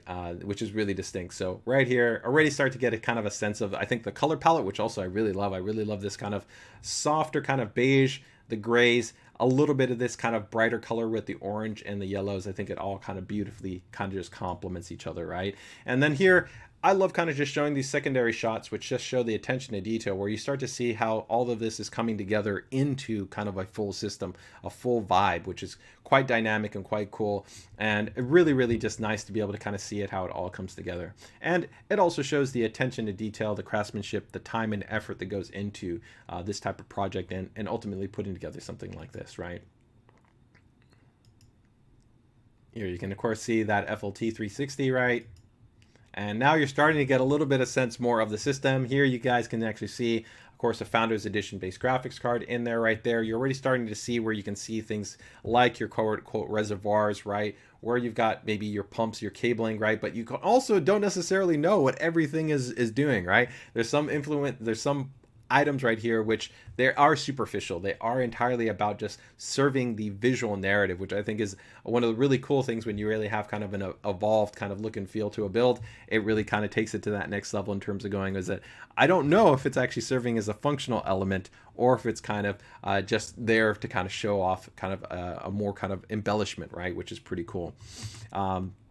Hey Sturban, I'll get to your question once I finish this wrap up right here. HO Computers already saying is I love this one. Yeah, I definitely agree. Really, really cool. So as we kind of start to kind of pull back, we can start to get that cooler kind of visual of the system. And really, really, it gives it just a dynamic and different vibe, right? It's like you kind of just go like, what am I kind of looking at, right? Is this some independent kind of system or machine? I mean, if you weren't a PC builder and if you didn't know the visual of the FE, you might not even think that you're necessarily inherently looking at a computer. You might just be thinking, is this kind of some cool kind of like, you know, cyberpunk inspired kind of, you know, set shop from, you know, like a movie or something like that, right? Whereas actually what you're really seeing here is this really cool, actually self-contained system, right? Which is pretty interesting.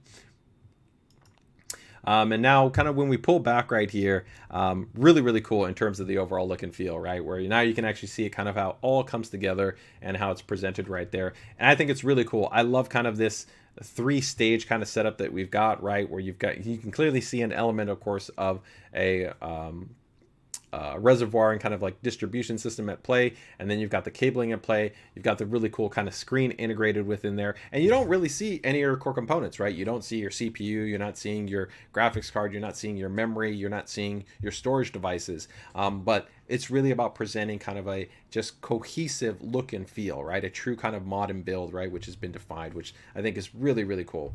Overall, again, I think this is a true masterclass build. Outstanding in terms of its fit, its finish, its composition. The color theme I think also is beautiful. It really has this nice kind of softness that exists there, especially within some of these colors and some of these textures.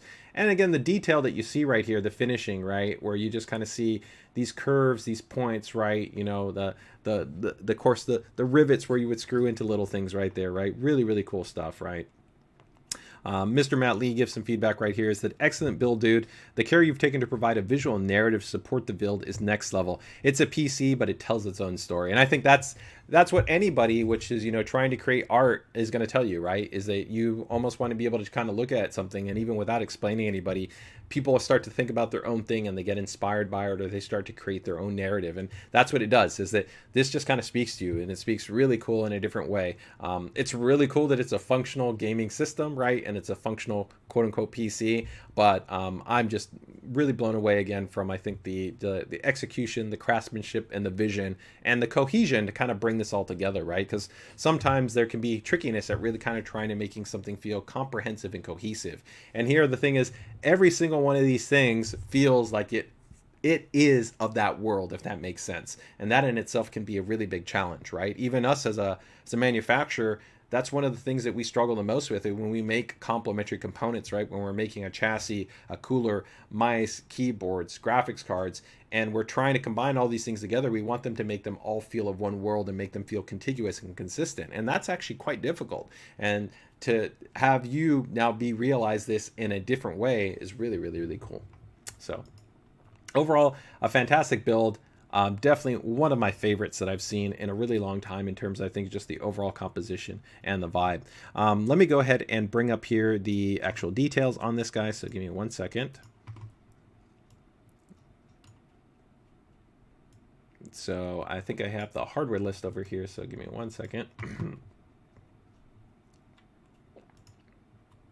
So yeah, so this was Purifier is actually the name of the build here. And actually, I don't think I put that. Oh yeah, no, I did. I did put Purifier. Okay, so let me go ahead and go back there. So Purifier is the name of the build right here. It was exhibited at the CLEV booth at Computex Taipei and is themed around the concept of a purification machine in a space station. And I think when I tell you that, right, a purification machine in a space station, it feels 100%, you know, like that makes sense. Like if you watch something like Moon, if you watch Sunshine, right, if you watch Solaris, right, you could totally see this, right? Even I think watching something like 2001, I could feel the vibes in terms of kind of it working.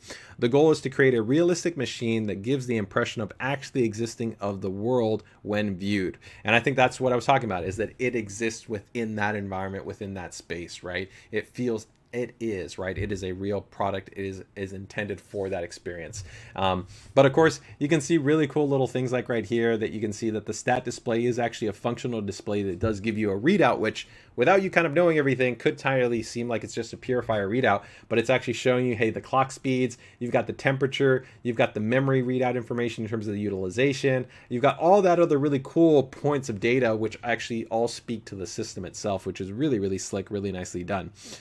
Core specifications here, we've got a 13700K. It's an ROG Strix Z790-i gaming motherboard, a RTX 4080 base graphics card in there, CLEV Cras base memory, the 5 RGB DDR5 base memory.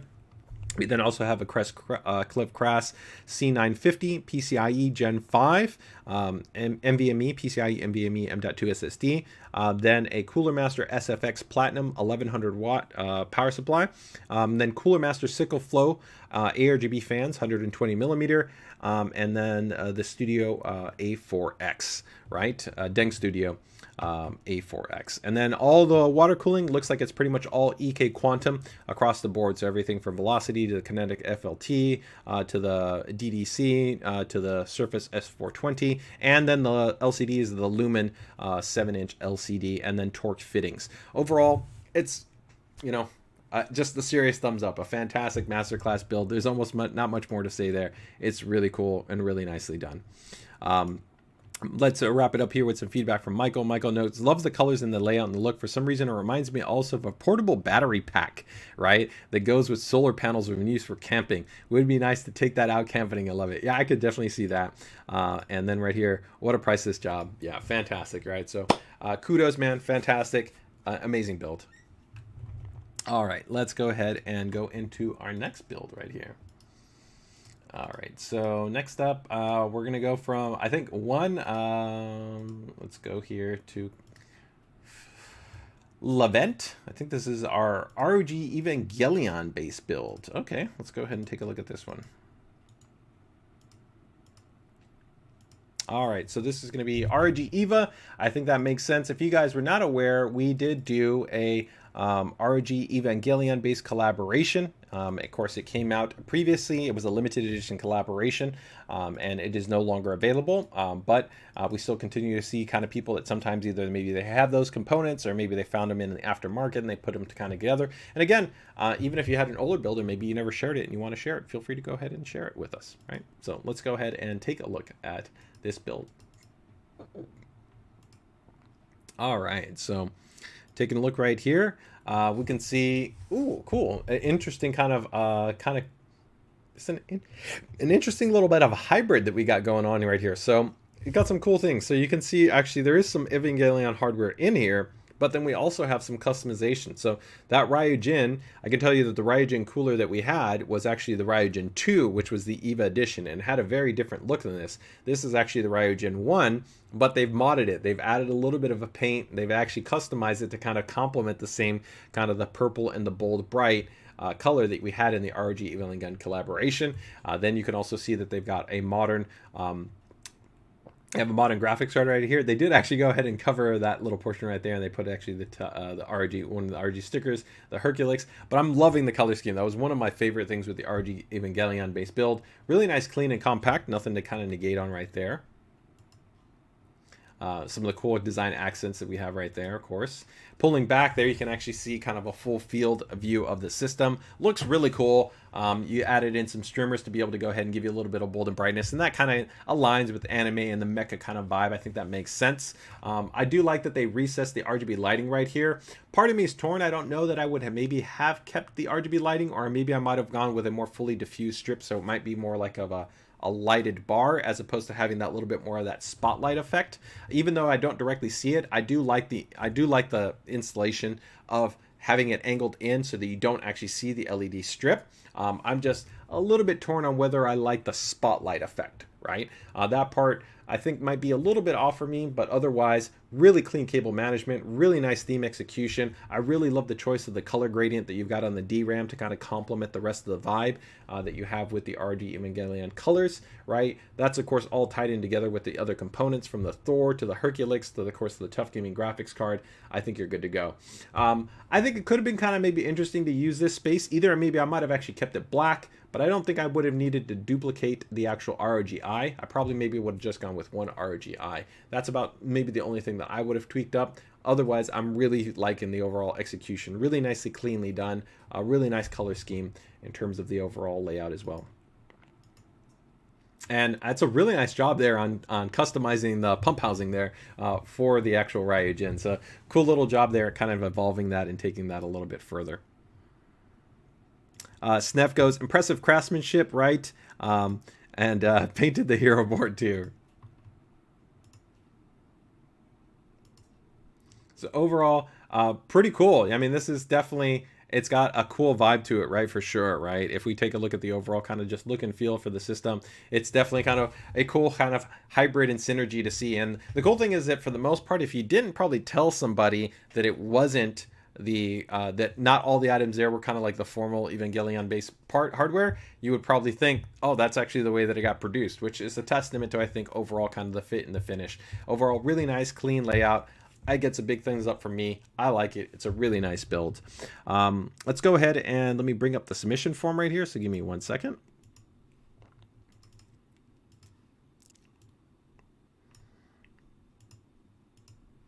All right, so let's see here in our submission form. So this is going to be from Levent, I believe. Hopefully I'm saying their name correctly. It was not their first build. It wasn't a sponsored build. Does the build have a theme? Yes, ROG Evangelion. What are 3 words used to describe the build? Is unique, different, Evangelius. Does the build have a name? Yes, ROG X EVA. And then in terms of the core components, it's the Z790 Hero, which that's the other cool part. And of course, Mike, of course, noted right there, right, is they painted the Hero board, right? So again, remember, we did not release a Z790 version of the Evangelion board. So all of this is painted. They actually painted the board to be able to match the theme. So it's pretty cool in terms of that, right? So let's go ahead and continue right here. So a Z790 Hero board, 13900K, the Tough Gaming 4090 OC based graphics card. Wow, running quite a bit of memory in there. Actually 128 gigabytes, 5600 MT. So that's always a little bit of a push there, especially when you're running 2 TPC, 2 SPC channel. That's usually not an ideal configuration. But with the 13900K, you can have pretty strong, robust memory controller. If they're actually able to run it at 56, it's pretty impressive for that memory configuration. I would think it would probably have been closer to about 5,000 to 5,200 MT, unless they're really, really lucky in terms of the quality of their IMC. Then they've got the original RYUJIN 360 AIO cooler, an ROG Thor 1000 watt P2. That's inside of then the Helios, the EVA edition based chassis. And then they've got an XPG S70 blade 2 terabyte, I'm assuming PCIe, NVMe, M.2 SSD. In terms of what were they most proud of in terms of the build, is I built it for my daughter. She likes ROG Evangelion. So that, man, wow, what can you say to that? That's an amazing gift, you know, to be able to provide your daughter who's a huge fan of that. I mean, that's awesome, right? It's got a really cool anime vibe to it. I really love it. And it's also an amazing performance system. So it not only looks cool, it's going to definitely run cool and it's going to be super fast, right? Is there anything that they would change about the build? No. Is there anything that they, excuse me, how long did it take them to build the system? It took about 3 days, including the painting. Wow, that's impressive. That definitely means that you're probably pretty knowledgeable, or you had a space for the painting alone, just usually in terms of kind of priming, painting, letting settle, and then, you know, counting if you're going to maybe do some clear coating. You know, you could easily be taking a few days just to do that. So pretty impressive that you were able to get that all done within 3 days. What is the system used for? The build was for my daughter. She uses it for arts and designs, and sometimes she likes to play some Sims 4. So pretty cool. And actually, Sims 4 can actually be pretty demanding. If you get kind of your panning in and out, you kind of get all your characters kind of going in and out depending on the resolution. Definitely, I don't think a 4090 is needed, but hey, that just means you get a super smooth and responsive system. And if she's doing design work, definitely, I mean, the dual AV1 encoders and the CUDA acceleration performance of that GPU could definitely be providing some great performance in that scenario.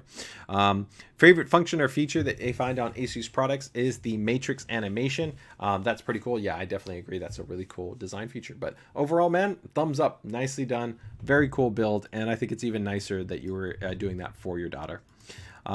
Some feedback there from Mr. Matt Lee is gotta love an EVA build, even which are used to inspire non-EVA specific parts. Yep, definitely. Very nice and clean build. Michael Braun knows, looking nice, love the purple colors, nice hardware, 2 thumbs up. That's right, 2 thumbs up. All right, very cool. All right, let's go ahead and keep rolling this along. Let's see what else we got. So that's going to be there. All right, let's go ahead and take a look at one of our friends right here of the stream who has his occasional builds featured, and that's going to be Liquify Mods. Let's go ahead and take a look here. This is going to be Trombone. This was a pretty cool build too. All right, let's go ahead and take a look at Trombone here.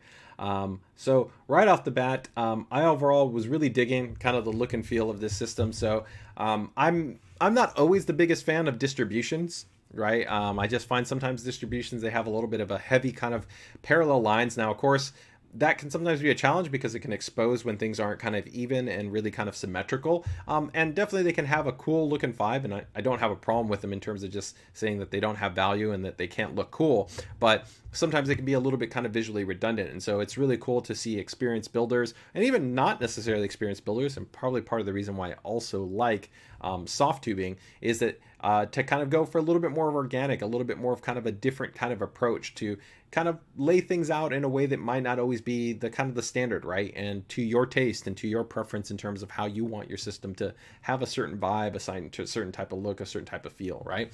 And definitely here, it's got a really cool vibe. And I can see where the trombone kind of naming convention comes from, right? If you kind of take a look at that line, then how it kind of comes down. It's pretty cool. I think it's a really cool kind of design line where you got that hard angular line, you got another hard angular line, the cool kind of chrome effect there that you have with, of course, the silver board, the silver on the heat sinks and the chrome accents that you have on the apex along with that white PCB, and then putting that all inside of a black box. Actually, I think is pretty cool. Sometimes people want to match everything, but here I think it really works, and it gives you that inherent contrast, right? Where you've got the silver, you've got the white, and you've got the black. I'm digging it. And even that kind of the blue, I think it's a really nice kind of color play that you have going on there. And of course, from a great builder like George himself, I would expect nothing less than really kind of a really clean and polished level of execution, and that's entirely what you see right here. When you go to the RGB lighting, I think it's pretty cool. I like that you didn't go crazy, just a little bit of kind of subtle lighting just to amp it up, give it a little bit of a different contrast. And of course, you can entirely turn this off, right? But it is nice, it's subtle. It gives it just a little bit of accenting right here. I really love the way that it looks here within the pump and the reservoir right here. I think it's really nice, that little halo lighting. I really like the Team Force Delta dims that you selected right here. They have a nice kind of softer, less kind of a hard edge vibe to them. Complements this nice kind of soft curve that you also have within the actual block. I really love the lighting, the way it looks on the apex and on the gene boards, where it's kind of underneath the heat sinks. It has a little bit of a kind of a glowing vibe to it, which I think is really cool. And then just that nice lighting that you have right there, also the coming in from the actual block. So really, really nice, clean, wonderfully executed, really nicely polished, and a really cool layout. And I definitely dig it. So there's a nice little look up. And this was probably one of my favorite shots right here, is that I love that it's all silhouetted and in alignment so that you can even still see that cool little X pattern, which is a hallmark of the Apex baseboards. And you still even have that ROG eye. So I really love that shot. Just you can kind of just see that the care that was taken to kind of space everything out right, position it so you could have that all line up and be able to have that visual. Pretty slick, pretty nicely done right there, right? Mr. Matt Lee says, yeah, actually, I like those angled loop lines. Something a little different to mix it up. Not too heavy on the RGB either, which gives it a nice feel. It's giving you, yeah, I would agree. Giving you the, yep, I would agree. Nicely done. So a great build there in terms of the overall look and feel. Really nicely done in terms of the card. I'm going to go ahead and leave it on that shot. Maybe go in a little bit closer up there. But really nicely done. Let's go ahead and bring up the submission form. So give me 1 second here.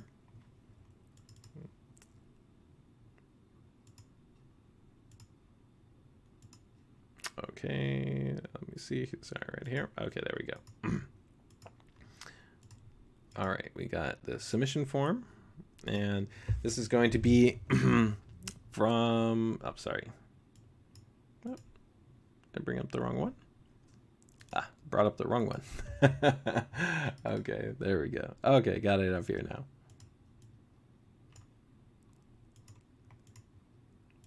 Oh, okay. All right, so this is, as I noted, right, this is going to be from Liquify Mods from George, right? Of course, he's had multiple builds featured here on the PCDIY Builder Spotlight. It was a sponsored build. Does the build have a theme? It was black, white, and chrome. I think that 100% works, although I would even say, I mean, silver, I guess, goes with the chrome, right? Yeah. What are 3 words used to describe the build? Is elegant, clean, and fast. And I definitely agree. It's got an elegant and clean layout, and definitely from performance, you don't put together an Apex build and have it be water cooled, and you're not talking about speed, right? So I definitely agree. Does the build have a name? It has to be Trombone. I definitely like the name. So it's a Z790 Apex, a 13900 KS. That's right, a KS, not even a regular K. He's got Team Group 32 gigabytes, 7200 C34 memory, so some very, very fast DDR5 memory with some really nice timings. Then that is going to be running a 3090 Ti with, of course, that water block on there. And then that's all inside of a Be Quiet Dark Base Pro 900, powered by a 1200 watt Be Quiet Dark Power Pro, and then also Bits Power Loop, right? A Bits Power block, I believe, for the CPU block, and then Cable Mods cables. And I do also like that those cables, again, didn't go with like a singular color. I think the black and the white, they worked out really, really well right there. All right. In terms of what aspect were they most proud of the build is the tubing and the overall aesthetic, and I would agree. I think the tubing came out fantastic, and the overall aesthetic came out really nice and nailed, I think, what you were trying to do in terms of kind of that clean and a little bit more distinguished and distinct type of layout, right? Is there anything you would change about the build? I'm happy with how it turned out, and I'd agree. I don't know that I would almost change anything. I think I'm really happy with the way that it came out. If I was a stickler, and this is actually more of our own fault and it's not his fault, but I would say maybe the DIM.2 card, right, is we didn't have the ability when we produced the Apex, just because it was during the height of actually some pandemic challenges, to make that in kind of a matching colorway. I have seen some people paint it or customize it. I would have loved to seen that maybe just match a little bit more closely with the board, but otherwise outside of that, yeah, I wouldn't have probably changed anything, right? How long did it take to build the system? About 2 days. And what is this system used for? Mainly gaming and overclocking, some Battlefield 2042, Star Wars Jedi Survivor, and Hogwarts Legacy. His favorite ASUS function or feature, he's got to love that DIM.2, which I would agree, especially in a water-cooled build. The great thing about the DIM.2 is that you can literally just pull that out, slot in your M.2 SSDs, slot it back in there, and you're good to go. You don't have to go and kind of pull out a graphics card, which here would be super difficult because it's all hardwired in, right? You have a hard loop, right? So you literally have to break your loop, pull out the graphics card, then lift up slots on a motherboard and then slot them in. Here, that DIMM.2 allows for a far level of accessibility and streamlined experience. So I'm a big fan of that. And he's also a big fan of ASUS AIFC, which I would agree with. A water-cooled system like this, it's going to be a super easy way to be able to get great overclock with very minimal effort, right? It's going to detect the CPU, it's going to know your cooling performance, and then give you a great, efficient per core based overclock. Great job, man. I think a fantastic, clean, and well executed base build. So definitely gets a thumbs up for me.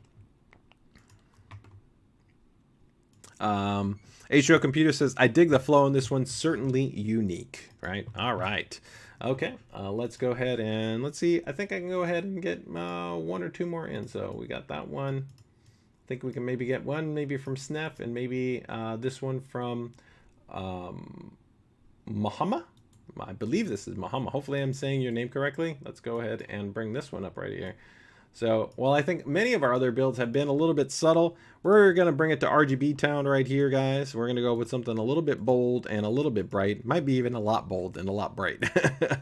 So let's go ahead and bring up ROG Machine from Muhammad Ismail, I believe.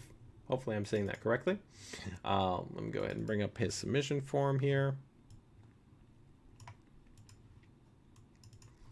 And let's take a look at this system here. All right, I'm going to have one quick.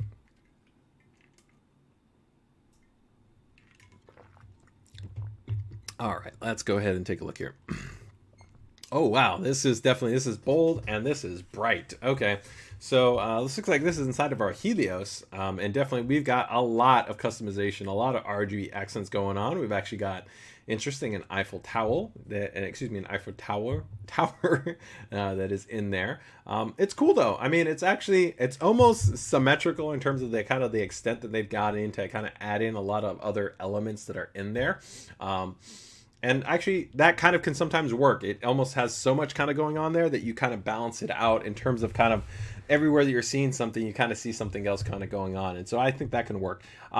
Even in scenarios where I normally say where I don't like having the hyper visible LEDs, I mean, here it would be interesting to see what it would look like once you put the panel on, because the panel is going to diffuse a little bit and it's going to kind of block some of that out. Plus also this angle isn't necessarily fair to kind of criticize that you see LEDs because you're directly looking at them. So if it was kind of in a more non-directional angle, you might not see them. You might just see kind of a little bit more of that spot down effect, right? But there's definitely been a lot of layout work here, right? They put some over here, they put some in the back over here, got over here, and it just gives you a bold, dynamic kind of rainbow vibes, right? And it's cool, it's fun, it's, you know, it is what it is in that respect, right? So pulling back here, we can definitely see that there as it is with the glass panel. And that's where I was saying that you see there, you don't actually see that lighting, right? So that shot doesn't necessarily give you that balance. Now this is where I might have a little bit of contention, where this whole strip, you get those little hard spots. Now some people really like those hard spots. I'm not a fan of the spots. But I kind of can dig the vibe, because if you notice right here, you can actually see that you get the kind of the text, right? And so they might kind of maybe want to show that off a little bit, and I think that's kind of cool. You do take away a little bit of the lighting here from the Thor, so I might have maybe angled it downward, and so you get a little bit more bounce fill light, or maybe even put a layered film on it to diffuse it and have it be a little bit softer to create a little bit more of that soft kind of RGB vibe, if that's the route that you wanted to go, without having those spots be so heavy. And also maybe even cutting it. I don't know that you have to kind of go up overall here, but I will say having the light hit this cool little ROG eye and the ROG block right here is kind of cool. It does give it some vibe because you're creating some contrast, because otherwise that would just be black, and here you're actually getting a little bit of color that plays off, which is kind of interesting. So I can kind of dig that. So I think I can see some of the things that they were trying to achieve. I just might have kind of maybe tweaked it a little bit. I would have probably taken off the sticker right here, just remove that tempered glass peel. I would have peeled that off just to have that be a little bit cleaner, but otherwise really cool. When we go out though, man, this is a serious ROG enthusiast right here. I mean, we've got everything from the ROG Spotlight, which is pretty cool. We've got triple monitor set up with ROG Swift Display. We've got, wow, we go back here into one of our high-end headsets, right? You've got the Baltius, right? You've got multiple mice that you've got in there, and then you got your full Helios system, right? So definitely committed to the RG experience, man. I appreciate that type of support. It's amazing that we have, I think we have the best fans in the world.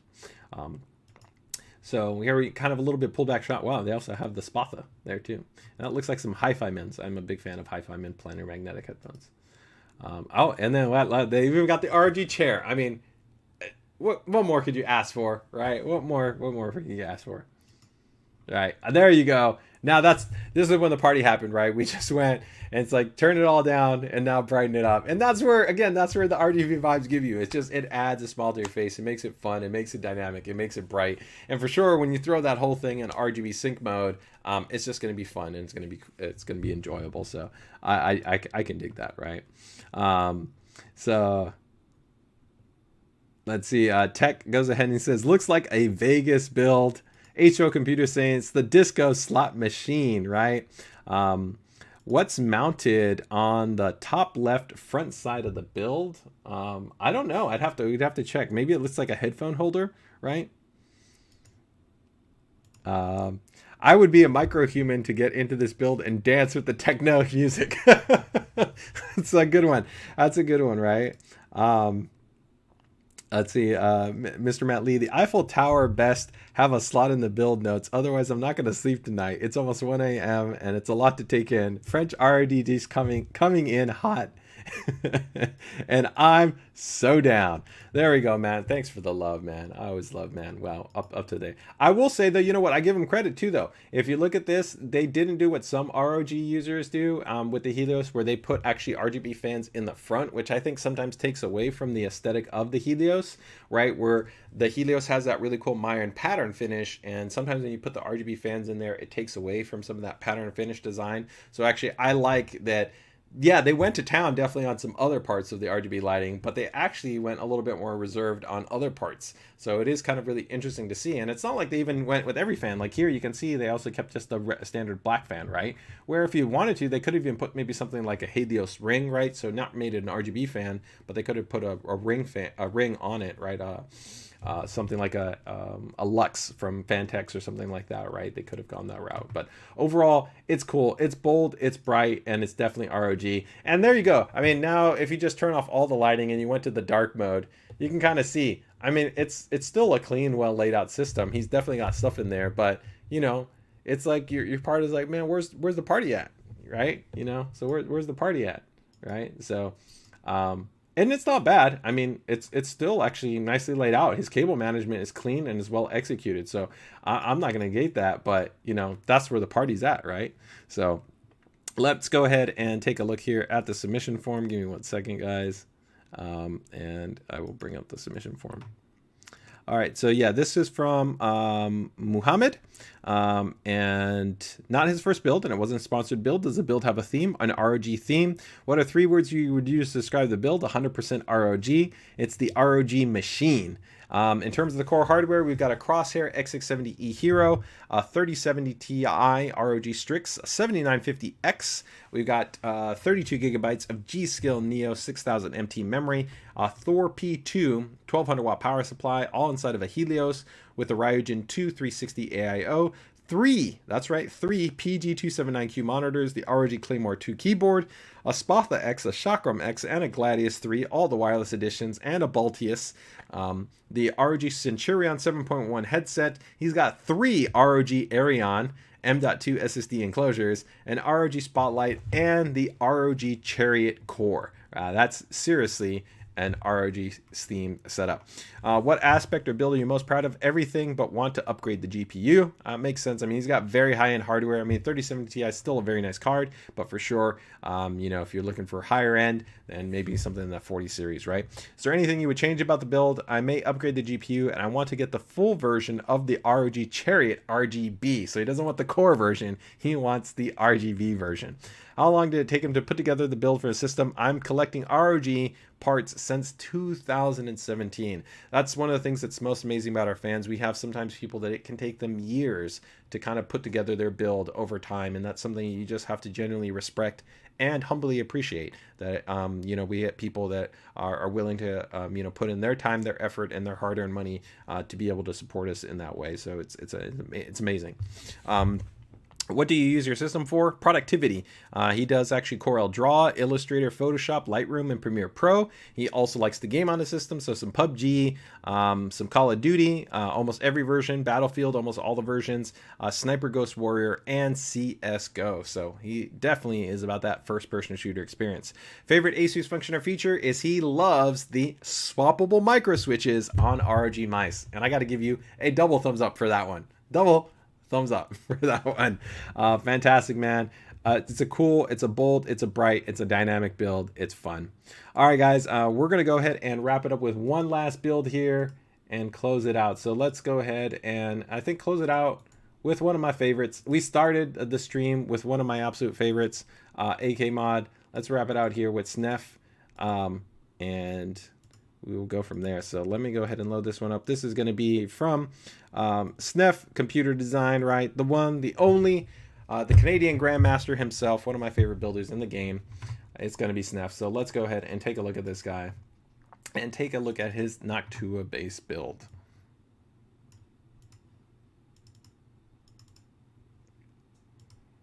All right, so here we go. All right, so right off the bat, it's 100%. You can really see that you got the Noctua theme through and through. It has, though, that cleanliness and just polish that SNEF brings to the table, which he's known for in terms of just the consistency. The beautiful thing is you can see this beautiful symmetrical box pattern because it's not using a traditional chassis. It is using, of course, what he's been doing as of late, which is his custom chassis work, which has been outstanding to BMC him evolve and bring in all those custom and design elements, and of course all that fabrication and time and effort that he does to be able to design a theme and incorporate that within the chassis and kind of evolve that, and also really continue to differentiate himself in terms of his position as a builder and as a modder, right? I love, of course, keeping things, I think, without going super crazy. I really am a big fan of the Noctua card in the horizontal bracket because I love seeing a little bit more of the brown shroud with a little bit of the speckling, but I think here I can understand kind of going with the vertical approach, right? And then having kind of this continuity here with the surrounding Noctua fans. And I love that he went with the classic Noctua tower heatsink. I feel that is almost more inherently Noctua than sometimes what I've seen in other situations where I see kind of the water-cooled vibes. This to me actually speaks kind of like what a real Noctua build would be. When you buy it, you're buying it for the quality, the reliability, and the acoustics, right? And this really speaks to kind of me as a Noctua user in the past. I feel this is really kind of speaking to the core of kind of the Noctua vibe, right? Love, of course, the cables. Love the simplicity in terms of not going with any RGB memory. I think this is a ProArt based motherboard that's in there as well. Now, pulling back though, of course, we can really start to see some of the really cool elements right here. And this is the really cool part where you can just see all the attention to detail within the custom fabrication, right? So really, really nice where you've got that nice brown. I'm a big fan of the brown. I really love the warmth that it brings compared to kind of sometimes the more kind of steely or cold colors that we see more commonly within PC builds. So brown inherently has a little bit more of that earthiness, right, that you get, which I think is pretty cool. I love kind of these little accents right here, which give a little bit of that contrast, and of course tie in thematically, right? They tie in perfectly into the design of the card.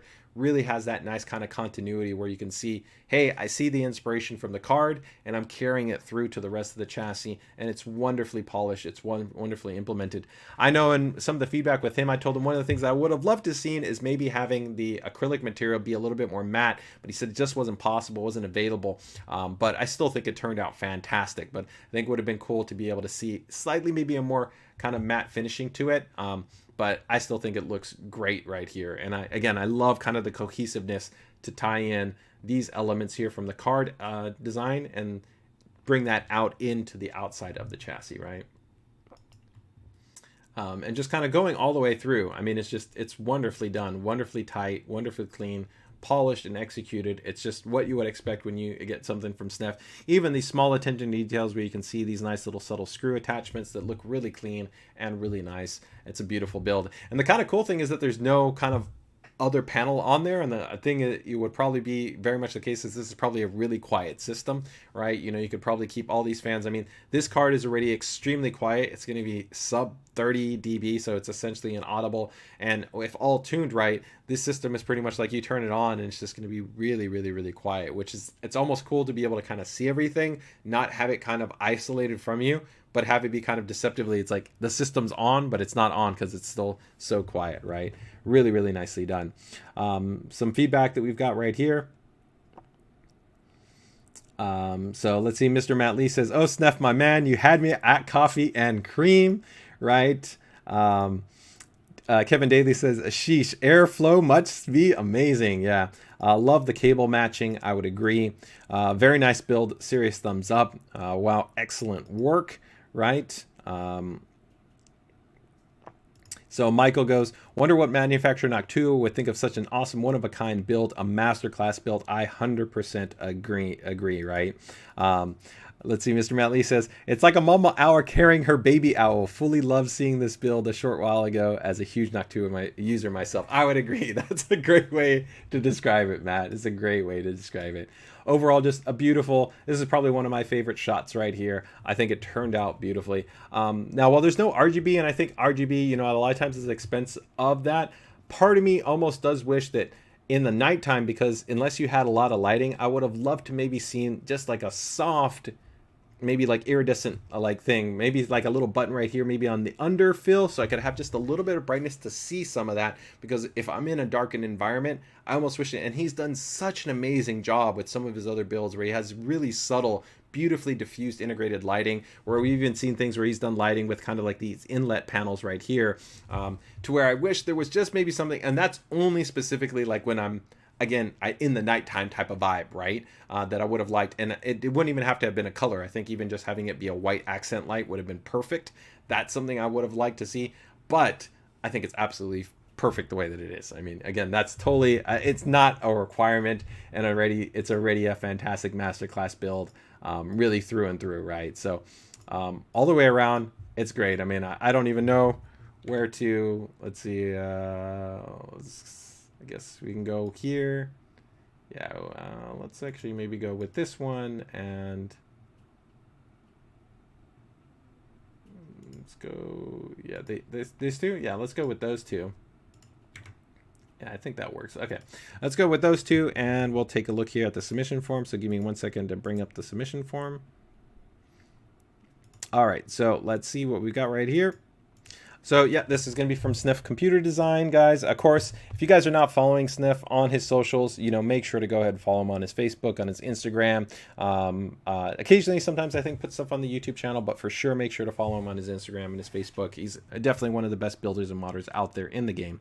Okay, so does the build have a theme? Yes, it was to kind of feature the ASUS GeForce RTX 4080 Noctua Edition base graphics card, right? What are 3 words you would use to describe the build? Is silent, powerful, and brown. I would 100% agree with that. I think brown and beige, because you get both. You get that beige and that brown color scheme. But he said, but I said 3 words, right? So he did it in 3. Does the build have a name? Is going to be Little Owl. I like that. Little Owl, yeah. Athleen Noctua. That's really cool.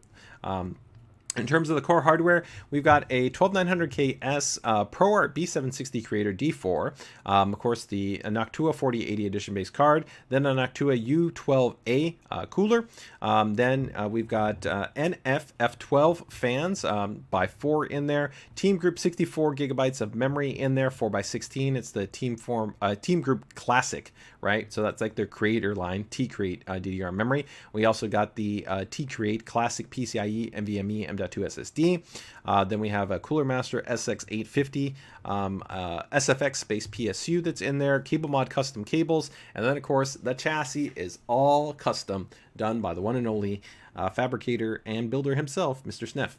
The budget for the build, too much.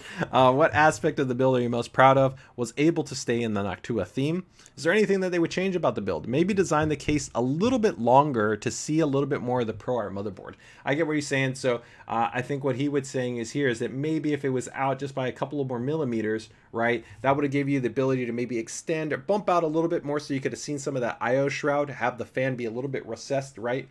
I think that could have been cool. And maybe that, again, if you had the lighting could have gave you a little bit of backflow to that cool kind of subtle transparency that exists in the ProArt IO shroud, right? But overall, beautifully done, right? How long did it take to build the system? Too much. Systems used for photo editing, Fusion 360 CAD, and rendering. And his favorite function feature essentially is that spectacular Noctua Edition graphics card. It's cool, it's quiet, it's fast. What's not to love, right? So really, really nicely done, right? Andy says, yes, there's four memory modules in there. So there's 4 sticks that are in this board, right? All right, guys, so that wraps up our PCDIY Builder Spotlight and this week's stream. As always, it's been fantastic to be able to go ahead and talk about the latest and greatest from ASUS, as well as be able to touch on some amazing builds from those of you in the community. So if you guys are interested, as always, feel free to go ahead and check us out in our ASUS PCDIY group. We'd love to have you there. And as always, make sure to enjoy your Friday night. Stay safe, stay healthy. Best of luck with your builds and your upgrades, and take care, take it easy, enjoy your weekends, and we'll see you next week. Bye-bye.